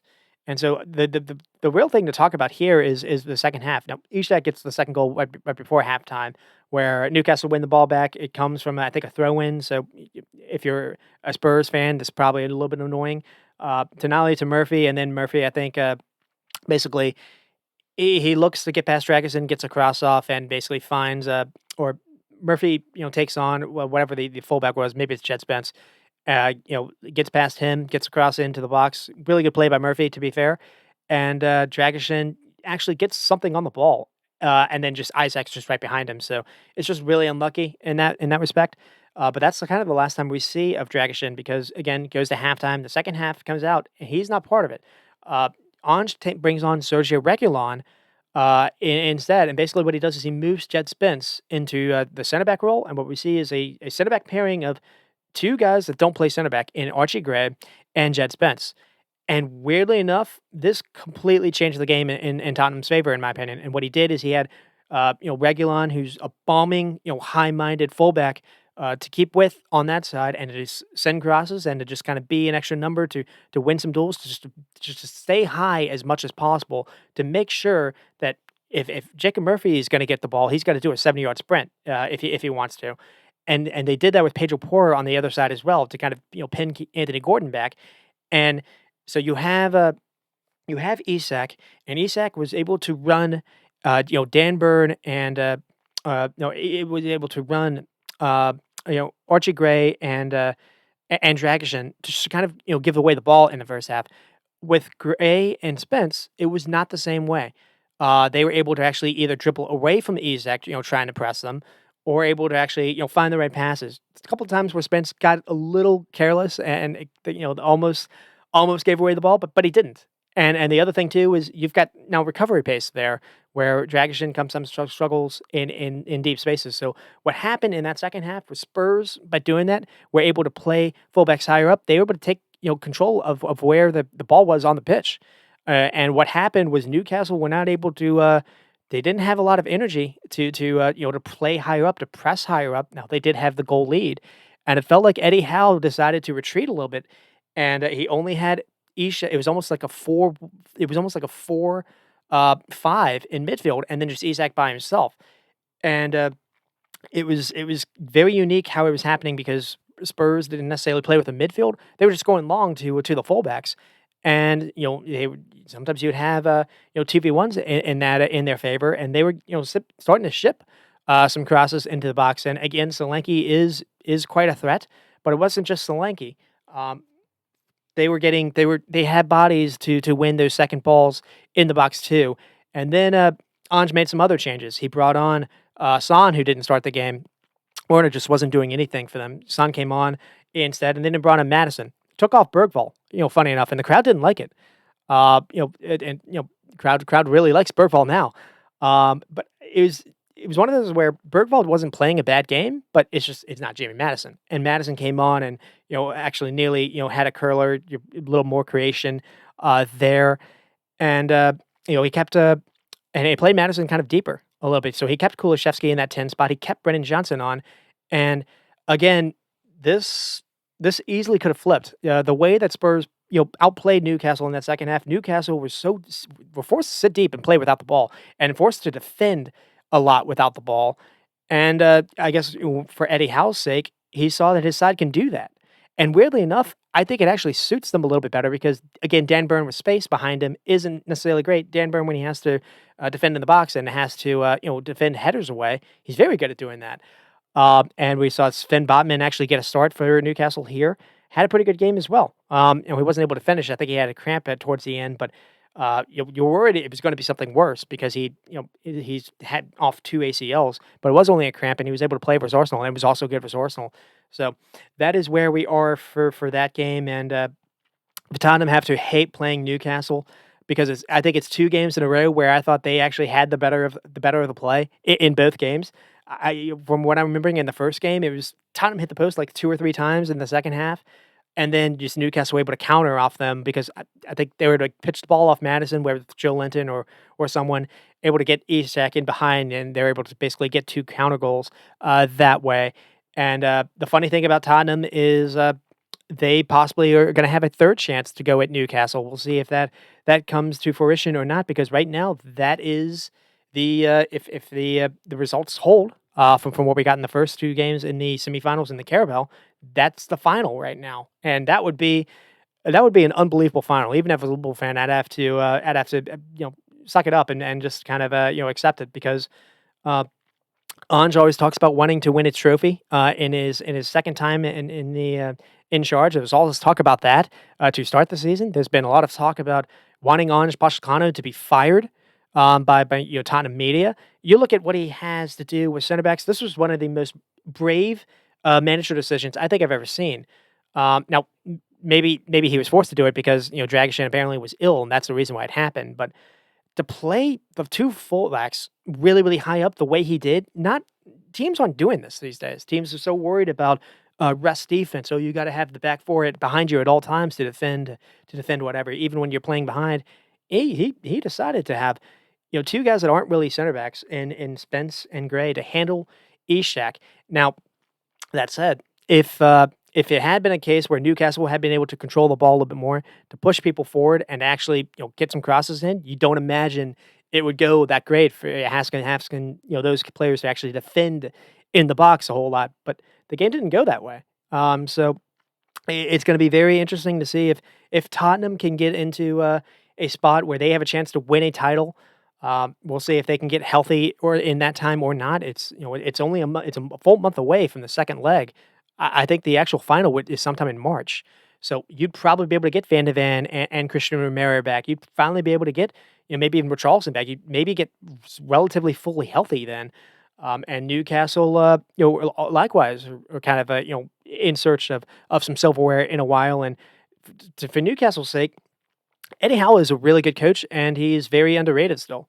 And it's one of those weird cases where you would imagine the opposite would happen, where maybe because he's English, the media would actually be showering him with praise, and maybe it's because of Newcastle and people don't like Newcastle's takeover with the ownership. But Eddie Howe has done an unbelievable job, year after year. Yes, they've spent some money, but to get this team to be able to rebound has been really, really nice. And frankly, they've spent money, but they've spent it wisely. Um, even the Tonali thing, which was looking like a bust last season. Now it was only a bust because he wasn't able to play because he was suspended or banned. It wasn't like he showed he was a dud. He's been able to play this year. He's made a big difference for them. Maybe you could argue the Harry Wilson or the Harvey Barnes, where you kind of a little bit weak from a little bit stronger on the left side than you are on the right. Maybe go a little bit there, but and again, the center back recruitment could be a little bit better. You do have Lloyd Kelly, who can come in. That's the other thing too. Versus in the Arsenal game, Lloyd Kelly came on, and they did go to a back five. So we're seeing a little bit of a change in how Eddie Howe can adapt and adjust himself. So that's positive there too. And the other thing to talk about this game before we move on is Tottenham went into this without even their backup keeper. And so Charlie Austin, I think they even said he's American or possibly can be American. Uh, Played a pretty darn good game. This young keeper was aggressive coming out for the crosses. Had to make a couple big saves to actually keep uh, to keep them in it. And so that's kind of where we are there. Yeah, Tottenham with 13 shots, 9 in though in the second half. So it's like the way that he changed his tactics and formation. Spurs had a lot of the ball in that second half, a lot more shots. Newcastle in with 14 shots and only 4 on target. Ishak looked like he was kind of isolated a little bit, and I think his legs got a little tired, so maybe it was a way to kind of, attack this Newcastle side, I don't really know. But again, credit to Howell on being able to win in a different way. I think we saw that. Uh, and also the fullback recruitment. Well, that's another thing I didn't say. With Livermento and Lewis Hall, that is looking, because both are young too, that is looking unbelievably good for a very long time for them. Both are very, very good, and both could possibly, be starting for England. They're that good. Um, 2 games in a row for Bodman to come back and not look bad. So a lot of positive things for Newcastle fans to think about now. And again, how trophy chasing, he was close a couple of years ago in the Carabao game versus Man United. We'll see if he gets another crack at it or not. He's got to like his chances with a 2-goal lead and going back to Newcastle Stadium with an Arsenal side that looks a little toothless right now, but again, a lot can change in a month, and that is kind of where we are for that game. Um, we get to Crystal Palace and Chelsea, and it ends 1-1. The main thing for me to talk about here is it starts off with Jadon Sancho scoring, and I think like it's Cole Palmer scoring, and I think like I don't know, the 8th minute or so, and the final and the 10 or so minutes after that. So we get to like 25 minutes or so. There's not Crystal Palace don't really have a lot of a lot of looks at the goal. Don't have a lot of time on the ball. It's looking like this is probably going to be a rout more than anything else. And they get the first goal where it's Jadon Sancho with like a great little dummy that completely fools Chris Richards, and then he's able to dribble up to the box. He's able to then find Palmer in the box, and Palmer has a nice little first touch, and then he's able to find the corner. Um, and then after that, there are a couple chances for Chelsea to tack on and make it two. The Jackson's played in behind by Palmer. He hits it wide, doesn't even get it on net. Jackson then has a cross on top of the key, and the boot. He does like an outside the boot effort instead of doing something else, and misses that wide as well. The Neto has a run in the box, square ball, and it's just too hard to miss Palmer for a tap in. Neto maybe could have laid out a little bit there, but because that second goal didn't come, as the second half went on, Palace started to get more comfortable on the ball. What they started to doing as well is they started using Munoz as the wing back.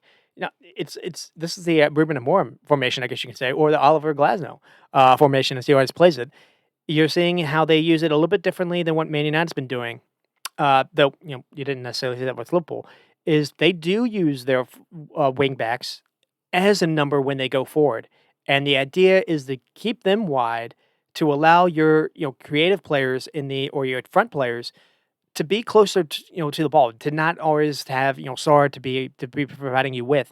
And what was happening time and time again in that second half was when Chelsea were able to, or when maybe there was a turnover, or when Palace were able to go long, maybe they go long to Mateta. Mateta is able to win the ball, and they're able to to play it out to the wing.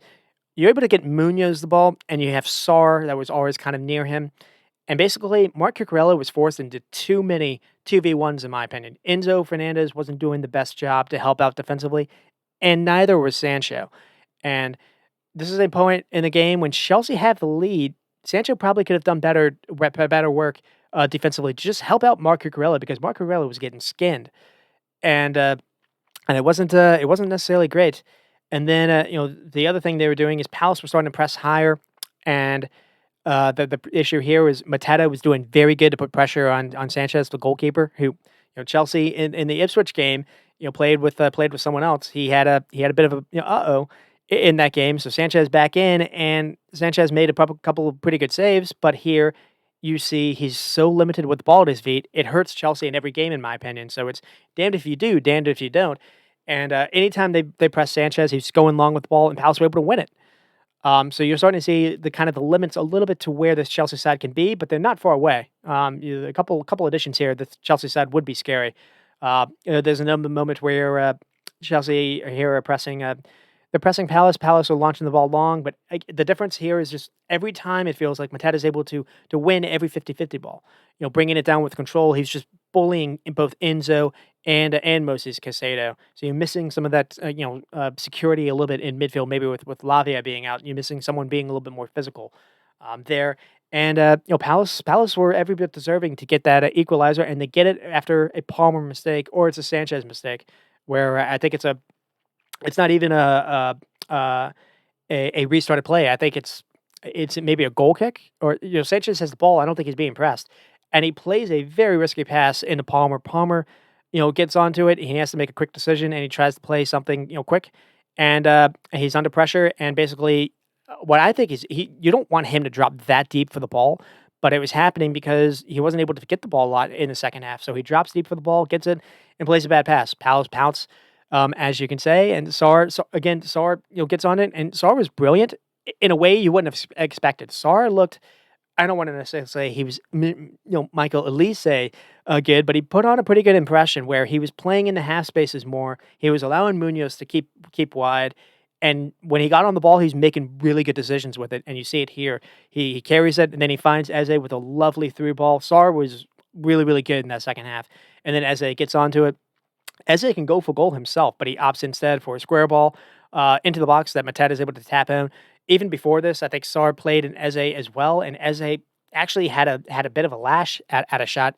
Probably could have scored there. Palace were every bit as good and worthy of getting something in the game, and they do. And the other thing to talk about is Mateta is a difference maker again, and something to expand on later. But his skill set is really unique, and is I made a question or an idea, or I guess I posed a question. Are there 3 center forwards in the league better than him right now as far as just what he offers? Now, Chris Wood scoring more goals than him. I'm sure people would name, a ton of people, Ishak and Holland are already 2. So is he really the 3rd? But when you think about what his skill set is, he's not bad with ball. If you can do him for link up. He he's not necessarily going to make these runs into channels that you would expect, but he makes clever runs into the box. And when he gets on, and he's got the length and the size. When he gets into the box to get on the end of crosses, he's quietly been unbelievably good since the start of basically the calendar year last year when he finally started playing, week in and week out when Glasner actually returned or when Glasner was first promoted last season. Because you don't remember him, being this kind of player for Roy Hodgson. Under Glasnow, Mateta has been a real difference maker. And the reason why I think Palace was struggling in the beginning part of the season is Mateta wasn't always starting for them. I think, the Olympics maybe, knocked him out a little bit. And going back to the Olympics, I think if the World Cup were today, you'd have Mbappe, on the left or Barcola. Probably you'd have Mbappe on the left. I think you'd have Mateta in the middle. Maybe you'd have Barcola on the right if you did that, or I guess it would be Dembele. Uh, but I think Mateta would not only make the French team, who would probably be the favorite for the World Cup. I think he'd be your striker, because it's something that France has always kind of struggled with a little bit as well. So it's kind of crazy to kind of think of it that way, but I don't think I'm wrong. So that is kind of where we are for that game. Chelsea with 15 shots, only 1 on target. So that kind of says it too. That's where like the Nicholas Jackson thing is hurting you. Nicholas Jackson does a lot of really good things for you, but can you rely on him to really lead you to something as far as having a good season, having some promise? I don't necessarily know what the answer is to that. When I get to Chelsea, one thing I'm pondering is I don't really know how you fit in Cuckoo and Cole Palmer together, but I think in those games when you need a goal, uh, and in Cuckoo underneath Nicholas Jackson to basically be a second striker, I think that offers you a little bit more. Maybe you can find a way to play Cole Palmer in midfield. Actually, instead of like an Enzo Fernandez, maybe you find a way to kind of just in game states when Chelsea need to go chase a game or to go chase a goal, because you got 62% possession, you've got all that, you've got all the ball, but you're not able to create a whole lot. And when you do, Nicholas Jackson by himself, and he's not able to finish by himself. You need to have someone next to him. So how do you find a way to do that? If it's Cole Palmer, that's great, but I think Cole Palmer doesn't have the legs to do that. I think that's the reason why he's dropping in to go for the ball anyways. So I just think Chelsea are kind of a little bit in a rut just at the minute. I'm sure they can also go on a way to win a bunch of games as well. But just for the minute, it is a bit of a rut because you think back of what they've done. They just lost to Ipswich. They drew or lost to they drew to I think drew to They either lost to Fulham or they drew to Fulham and then they drew to Everton. So they haven't had a good 3 or 4 weeks, 3 or 4 games now. Um, and the way that the funny thing, speaking of Everton, the funny thing about Palace is the way that they attacked Chelsea was very, very similar to, in my opinion, what Fulham did just a couple of weeks ago by having the three center backs, having them go wide, and having basically basically doing a 2v1s against their fullback against their left back. So Chelsea being leggy, I think, is showing up a little bit. The press, it doesn't feel like they were able to really press Palace into mistakes. So Palace were going long; they didn't really care. Um, and you look at who went into this game, and they're playing with an 18-year-old center back, Ashipong. So it wasn't necessarily the end of the world, but you're just kind of seeing a little bit where Chelsea are a little bit vulnerable at the minute. The other thing that was interesting to me is how the game ended. Was he brought in Madueke, who's been in and out of the squad all of a sudden recently, and he played him on the left, and it wasn't Sancho wasn't doing a whole lot defensively. It was very interesting to see him come on and play on the left. Now I don't really know if he works better, playing instead of Neto on that side, but it was interesting to see in that respect because I think what the idea was is to actually get to the byline and do cutback crosses. Don't just try to cut in towards goal to your strong foot or to your weak foot. Try to actually use your strong foot to get the crosses off. We only saw it, the last 5 minutes or so in the game. Maybe that can be an idea that Enzo Maresca goes to a little bit more because the other thing too is you're not getting any kind of help with the fullbacks anymore. You're not really seeing that with Gusto, and you're not really seeing a lot of involvement with Cucurella like we did see just a few games ago with that Brentford game. And speaking with Brentford go on to just thump Crystal Palace 5-0. See how we're doing for time. Need to wrap it up, so don't need to talk a ton about Brentford, unfortunately. Kevin Shada, brilliant. Actually, the person to talk about is Damsgaard. Brilliant early start by Damsgaard. He tries a through ball that actually is into blocking, but Aribo can't control the ball after that. That's kind of a thought. Or when you get to Southampton, a lot of these players just look a little bit in over their head. So if Aribo can control this, no danger happens. But because he can't, Damsgaard's able to pounce on the mistake.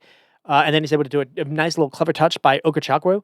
And that's a guy I was wrong about too. He's a guy that actually is on Chelsea. He's a guy that is actually really physical. You would imagine in the beginning, maybe he would actually fit this Chelsea side. And you saw, no, actually, that this isn't going to work out because he was able to get behind, relatively easily for Brentford. And two, in the second half, he wasn't tracking any runners at all. And a lot of Brentford's goals in the second half just came from Southampton just basically stopped running, which isn't not a good sign. They've already fired their manager, so you can't blame the new guy that's come in. It just feels like Southampton are in a very, very bad state. So here to get back to the goal, Damsgaard does well to get past Okachukwu, and then he keeps his balance. Very good play by Damsgaard, to be fair to him. And then he's able to fire a very good through ball to find Shota making a run behind, and it's a nice finish by Shota. But we get to halftime, and it didn't feel like Southampton were terrible. Weirdly enough, it's just like I said, they finally got I think Tyler Dibbing had the first shot in the entire game for them at the 40th minute mark, but you were starting to see them somewhat actually control the ball a little bit more. Brentford had moments to actually score 2 or 3 goals in that first half as well. They hit the post. I think Norgard was close. I think Wiza was had a shot that was the keeper had to be Ramsdale had to basically block. Uh, but after about the 30th minute or so, things did change a little bit. Southampton didn't feel terrible. It didn't feel like a 5-0 game. Um, but then we get a couple changes immediately to start the game, and that basically he changed the back line, and that did not work out for them at all. Early on, there's a Damsgaard chance, little flu ball into Wiza. Nice block by Harwood Bellis, so at least there's that. And then Vandenberg actually scored on the Inzerman corner kick, but it was chalked off for I guess a foul. We do get a chance for Southampton though, or we get a couple changes as well. We get Armstrong and Archer to come on for Anuachu and Sulemana. The announcers were talking about how Anuachu is being played to for when you go long to actually allow him to win the header. But the problem is there was no one near him. Tyler Dibbing was never near him, and neither was Sulemana. And so Anuachu actually wins the header, and just Brentford was going right to a Brentford player. That was happening over and over again. So Anuachu wasn't really offering you anything. We see Archer and Armstrong come in, someone that offers you Archer offers you pace and Armstrong offers you a finish, but at the same time, they just haven't really clicked together all season either.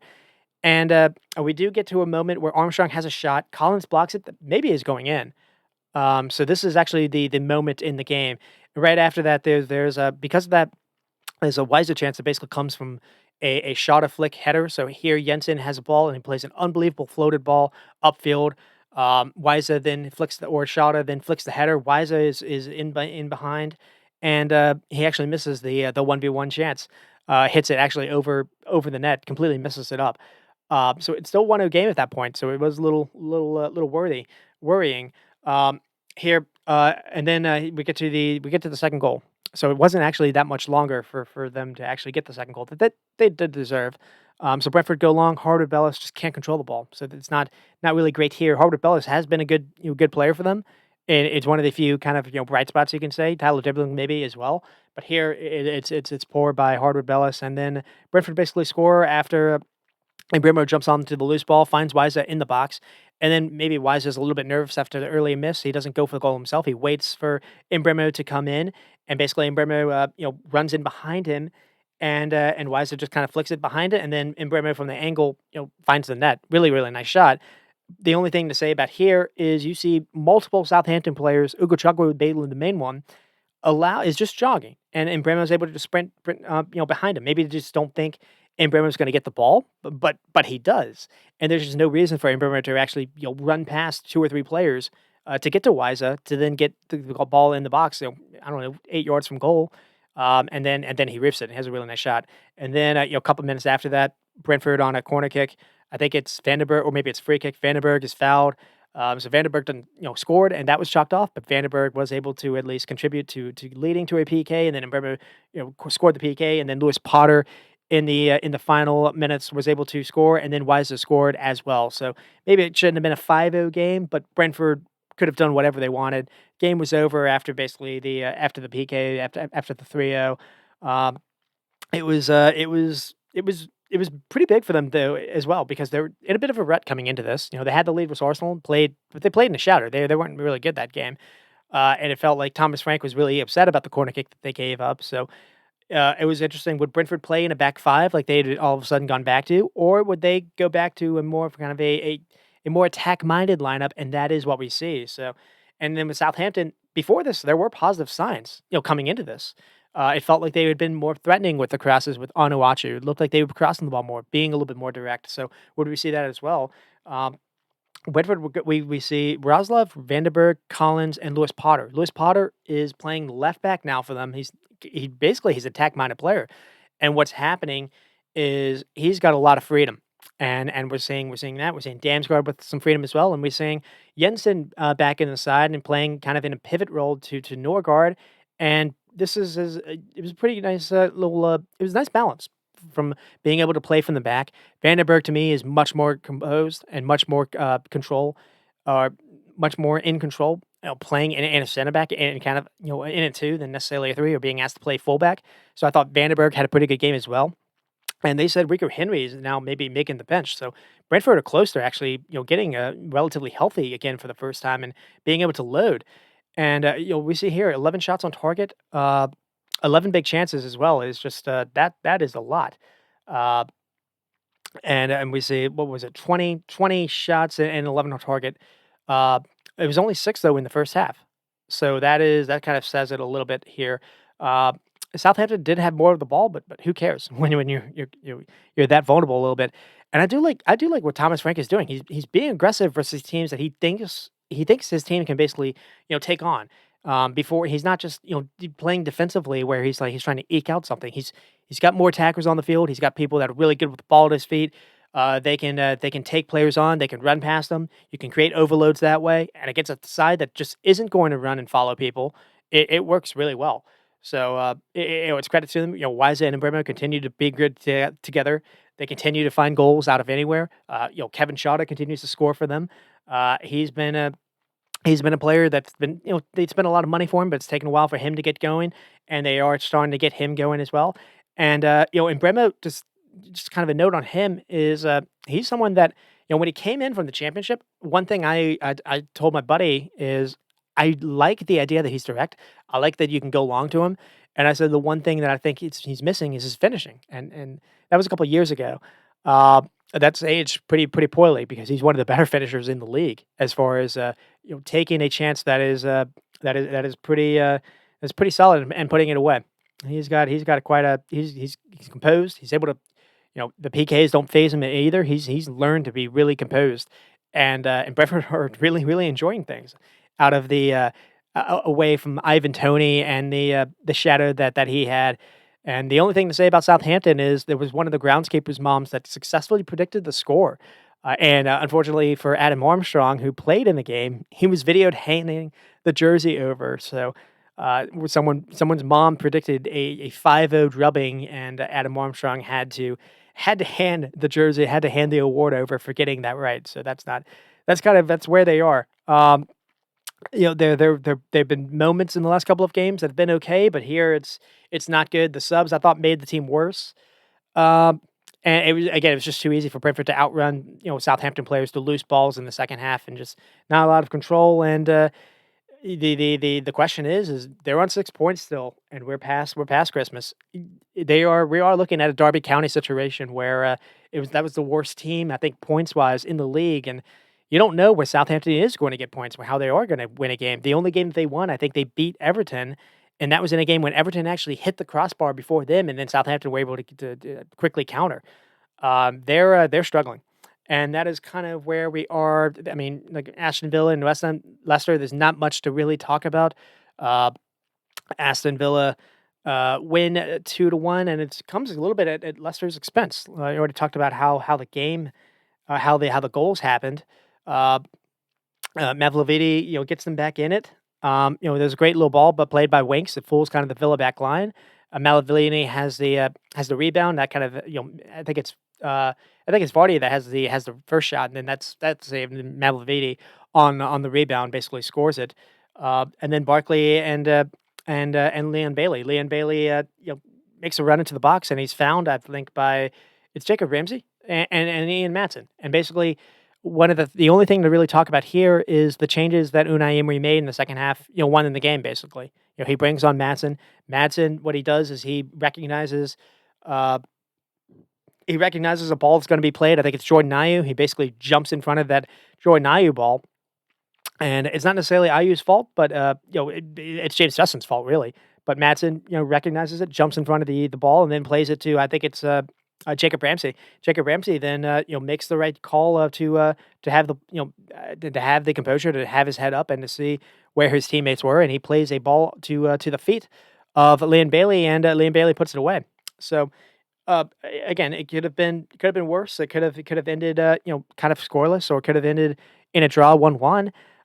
Aston Villa came into this with Duran suspended still, and Watkins hasn't necessarily been the best at this season. They haven't been able to create for him, but also a player that also hasn't really been the best at in form is Leon Bailey, and it was good for I think Unai Emery to see Leon Bailey score for them. Also, this is a game that they start with John McGinn, and John McGinn had to go off after a couple of minutes into this, and we saw Unai Emery having to look to his bench, and he brought on Jacob Ramsey, who we hadn't seen since the Liverpool game. And Jacob Ramsey, he's a good player for them. He just always doesn't always get his moments, but and I don't really know if he's best to be played in kind of a front kind of attacking spot, but it's better than what they have, for other options. And the other thing we saw was about Tielemans being played, further up in that 10 spot. We saw that work really well versus Man City, and we saw Ross Barkley actually get a start next to Barbaku Kamara. I don't know where Onana is. Maybe he's got an injury as well. The only kind of negative through Aston Villa now is they're out. They're going to be without Par Torres for a bit. So they get Tyrone Mings back. That's at least something, and they have Ezra Konsa back. That's a pretty good back line, to be honest. Diglan is not the worst player either, but it feels like Ian Matson does offer them a little bit something as far as a little more kind of pace, a little more kind of directness. So he came on, and that was a bit of a change too. Leicester were rough. We saw a bit of a change. No Christensen, so Justin Thomas got a start.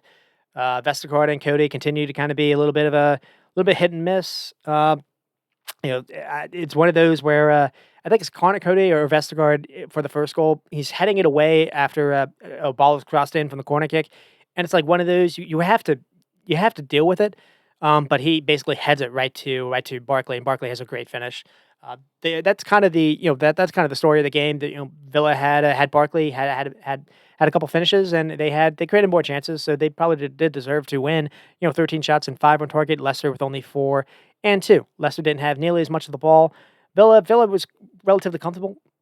The thing that I noticed as well is Leicester was sitting in a very kind of midi kind of 4-4-2 kind of block where they did not care about Leicester or Aston Villa having the ball. They did not care if the center backs having it. They did not care with the midfield having it. They did not want people to run behind them, but they weren't pressing at all. And I think so.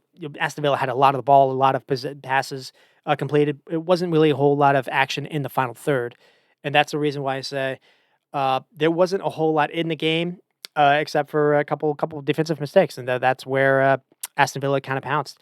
And then we get to Bournemouth and Everton, and already talked a little bit. Nothing in this game really for Everton. 9 shots total, none on target. Bournemouth could have had a lot of goals, to be honest. Pickford, I think, had to make 9 saves.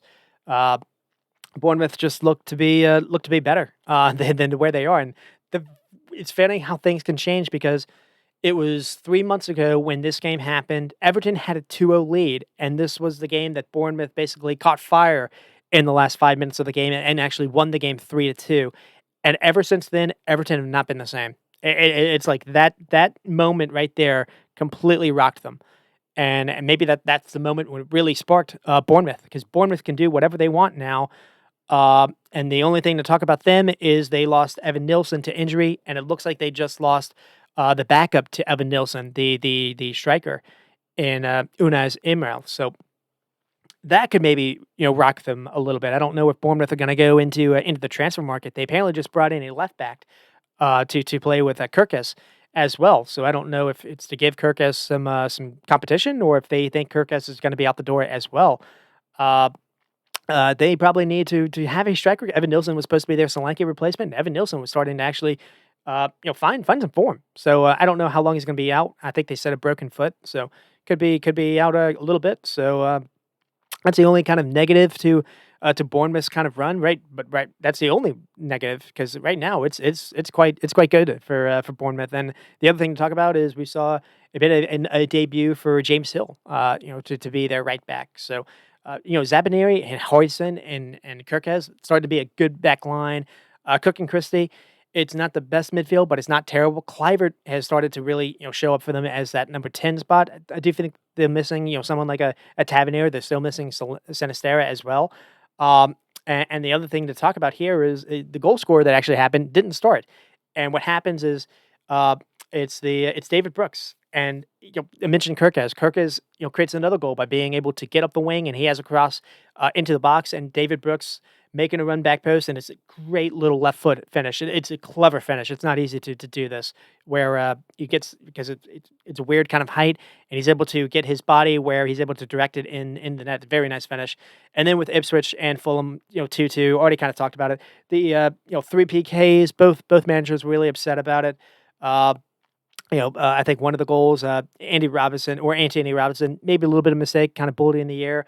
It's a very frustrating game for Fulham fans, because you have majority of the ball and whatnot, and then you look and you're the one that's down to Ipswich with Sammy Smotic. And then we see a halftime change. We see Marco Silva drop the 3 center backs. He brings on Smith Rowe to have another player that can be good with the ball at their feet. He drops Diop, and they actually went to more kind of a 4-2-3-1, and then the second half it looked like they actually went to a bit of a 4-2-4. So what we saw Jimenez and Rodrigo Munoz come on, and that along with Smith Rowe coming on to be creative, that actually created 2 PKs, two really good chances, and that's how they get back into it. And we mentioned with Ipswich, they had the moment, they had the breakaway to make it 3-1. And if that goes in, no one's complaining, no one's critiquing. But because it doesn't, you allowed yourself vulnerable, And Leif Davies just made a terrible decision, brought down Jimenez, and Jimenez, on the spot, two pressure penalties, was able to score both of them. And you look on the play though, pure domination in my opinion in the first half. 15 shots versus 3. XG though was about the same. Fulham with 600 plus 600 plus passes to Ipswich only 2. This is one of those where if had they gotten 3 points, I think they would have leaped for a bunch of teams. So they're not out of the woods yet, but at the same time, they do look. It does look like it's possibly going to be too much for them. You only have Delap. This game, they didn't have Amari Hutchinson, and they did not really have a whole lot of action as far as who they could rely on offensively. And then with Nottingham and Wolves, already talked about that game with Wolves winning a relatively comfortable game 2-0. Nottingham winning at 2-0. It was so that is kind of where we are with that, and that's where we'll end with. So we'll see. I'll spend more time talking about Nottingham Forest next week because they play Liverpool coming up. So until then, you stay squatty.